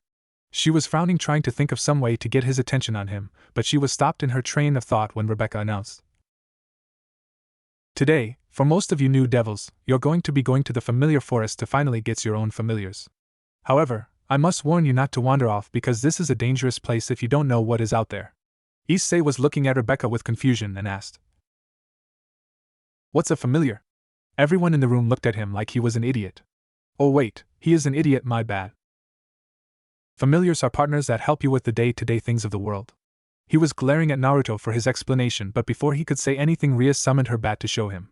She took a sexy girl form in which it distracted Issei and made him remember she was the one to hand him his flyer. Akino summoned her imps and Kaneko her white cat. Kiba summoned his falcon, who he tried to impress Tsubaki, but she wasn't looking at him but Naruto instead. He was frustrated now, but he decided to stay silent and wait for his opportunity to humiliate Naruto and win over Tsubaki. As you can see, all familiars come in all shapes and sizes. Saji and Issei were thinking of sexy humanoid ones that would have big and fine asses. I want a sexy one, Issei shouted, and everyone rolled their eyes at him. This was typical for him, so they weren't really surprised by his statement. Naruto just ignored him and asked, So how are we getting there, Rebecca-san? She looked at Naruto and pulled his cheek hard, causing him to whine. We've talked about this in class. She had a flat look on her face. Fine, Rebecca-chan, happy? She nodded her head and held out a special summoning slip. With this summoning slip we can all go to the forest and find a familiar for everyone. This way we bypass the issue of who goes first and who has to wait a month. Sona nodded and they all gathered around her to get ready for the teleportation. However, Rebecca decided to grab one of Naruto's arms and pull him into her before teleporting. The rest of the group looked angry with her, but one person scared the hell out of him right now, and it wasn't Shuko with her weird glowing eye. It was Sona, who was literally venomous with her glare at Rebecca and the fact she had some kind of black aura around her. But the spell kicked in immediately, and soon everyone found themselves in some forest that had a very eerie feeling to it. Naruto was interested in the familiar master and what he was talking about. He heard Issei arguing with the man about having a sexy familiar and how he wanted to be his servant. But the man explained beings like that are rare even for him to see, and even if he meets them, it doesn't mean they want to talk to him in any shape way. Come to us. Naruto looked around and saw the group was still talking to the familiar master, and none of the voices sounded like the one he just heard. Come to us, one of Twilight. Now he knew for a fact he wasn't hearing shit. He looked around and finally he felt something pulling him in the direction of a large black tree in the distance. Without saying anything, Naruto summoned his wings and took off without a second thought. The group just saw Naruto take off and they were wondering where he was going. Sona was about to follow him, but the familiar master stopped them and said, "Don't worry, I know where he is heading, and trust me, going there when you're not invited is a death sentence." "Where is he going then?" He looked at Sona and replied with a straight face. "The fairy tree." Issei broke out laughing the minute he said this, earning an irritated glare from him. "You're telling us to stay away from fairies? Man, you're such a wimp." The master glared at him and explained, "Don't think that for a second you know what their race is capable of just from some human books. Fairies are incredibly powerful beings, some are stronger than the dragons that are floating around the world. They only seek out beings with the purest hearts and summon them to the tree in hopes of them finding one that is completely selfless." Sona, her peerage, and Rebecca realized what he was getting at. The truth is that Naruto was the most selfless person in the world because he cared for people more than himself. He took on their pain when he can, and he would carry it with him no matter what. In his eyes, his own well-being paled in comparison to the need of others. He was truly someone that would put others before himself when it came to who to protect first. He also would throw his body in the way to protect them too. So it's no surprise now that they thought about it, the fairies would be interested in him, and if he is lucky, he might just get one as his familiar. The first devil in the history of the underworld to ally with a fairy, he would become famous beyond anything he could think of. Naruto finally arrived at a giant tree that was glowing with jewels coming out of the trunks in all different colors. Underneath the tree was a lake of some kind with two rocks sitting in the middle of them. Once he landed there in front of the lake, he saw that there were two girls standing there on the rocks. Well, one was standing and the other was sitting on the rock with a black umbrella at her side. Why the umbrella? He didn't know, considering he was sure it hasn't rained here in a while. "So you've finally come, young one," spoke the one with the umbrella. She was wearing some kind of black outfit that was being held together by some strings across her stomach and chest. She had black gloves on with white fur at the ends of them, and she was wearing a long black shirt as well, showing off her legs. But her legs were also covered in black socks, and she was sitting there with her brown eyes looking at him with curiosity and happiness, and her black hair going down her back.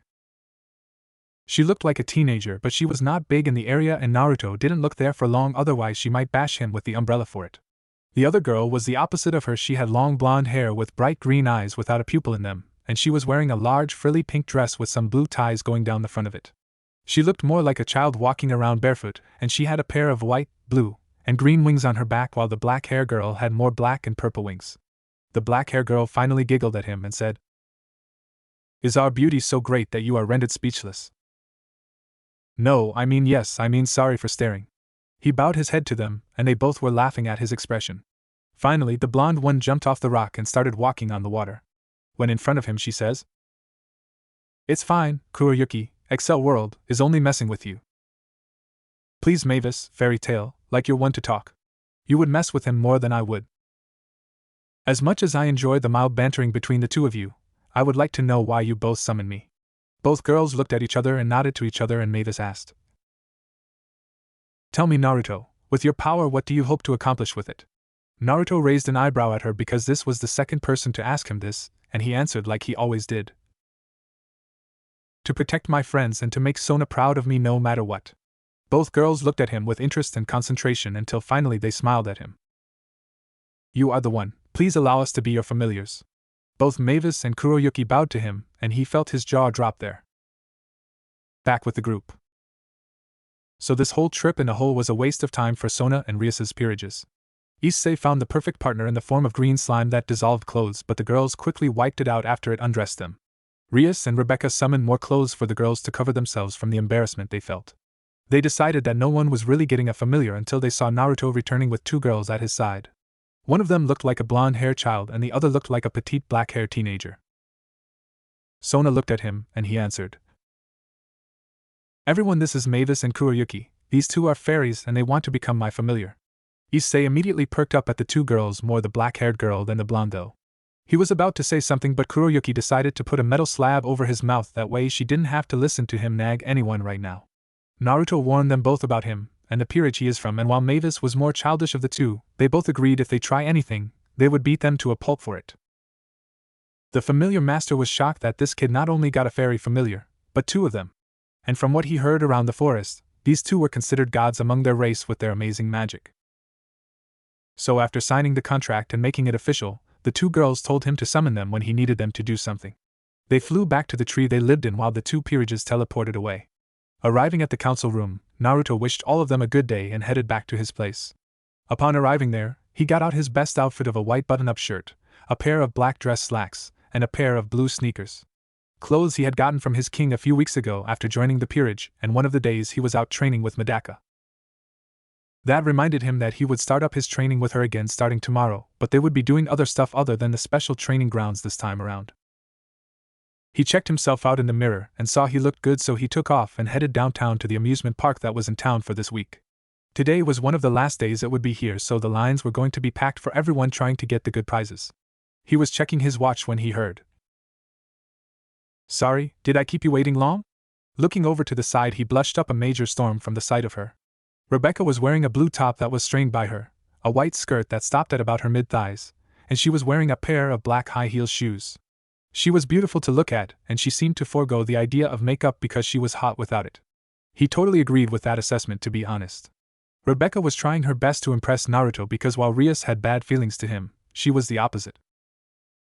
Honestly, he was one of the first guys she found that was interested in her rather than what's beneath her clothes. She could see he had some lust for her, but he was a gentleman first by looking her in the face instead. After making sure he was still breathing, Naruto and Rebecca started going through the stalls and trying out the different foods there. What they didn't know was that they were being followed by several individuals. Shuko was watching the date with a furious glare in her eyes. The other girls were the same way, and they were cursing they weren't in her position. Medaka, who had just returned to the human world, today was looking on with a calm, angry look on her face because she wanted to be in Rebecca's place now. The only girl that was not present at the moment was Sona because she was busy with paperwork, and she wasn't worried about the date because she knew Naruto liked her more than Rebecca right now. So the date was progressing well. Naruto won a few of the games here and managed to get presents from each stall.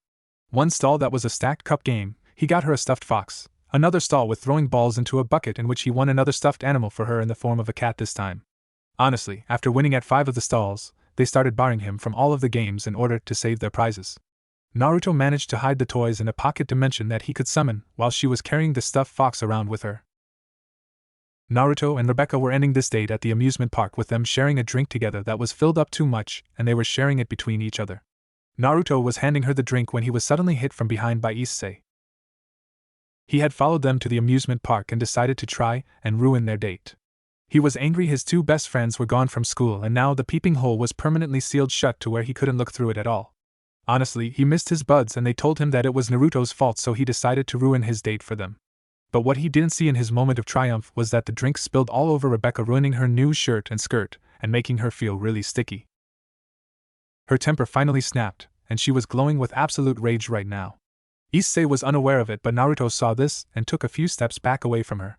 He was thinking Naruto was scared of him until he heard Issei. He looked behind him and saw a furious girl. He tried to run, but she caught the back of his shirt, and all the people could hear was the scream of a boy in pain. An hour later, Naruto had just watched Rebecca pretty much curb stomp Issei to the point she broke every bone in his body, along with almost removing his balls while she was at it. All Naruto could do was shiver in fear of ever crossing her like he did, and hopefully he would make it out better than he did. Rebecca was wiping the blood off her hands and now was ready to finish this date so she could go home and bathe. Also, she should remember to talk to Rias tomorrow about this and to warn her if this happens again. She would make sure he paid with his life next time. Once they got some refreshments and started to head back to Naruto's place, They started sharing life stories with each other. Naruto found out while Rias was the heiress, she was next in line if anything happened to compromise her position with the clan. Naruto told her about his friends in the orphanage along with the promise he made to one of them when he was a kid. She thought it was cute he was holding on to a childhood promise that he made years ago. Arriving back at his place, Rebecca said, "I had a great time, Naruto. Let's do this again sometime, huh?" "Sure, only if it's okay with my king?" Rebecca was upset with this, but she nodded her head, understanding his position. After making sure they would do it again, she gave him a kiss on the cheek and teleported back to her place. Entering his apartment, Naruto only wanted to relax and go to bed after such a stressful day and watching the most horrific beating he had ever seen in his life. But the minute he opened the door, he saw Akino was lying on his dining room table half naked with her hanging out for everyone to see. "Hello, Naruto-sama, how would you like to play with me now?" Naruto only deadpanned at her and started walking upstairs, and he said as he was going up, "Try not to make a mess of my kitchen, Shuko." Akino was confused with what he was saying until she saw Shuko coming out of the showers carrying a sword and wearing some kind of armor around her body. Akino knew from past experiences that armor was lightning-proof, so she was in serious trouble now. While Naruto was going to sleep, all he could hear was explosions coming from downstairs and a few crashes until finally he heard the shattering of the window. Just another day for Naruto Uzumaki.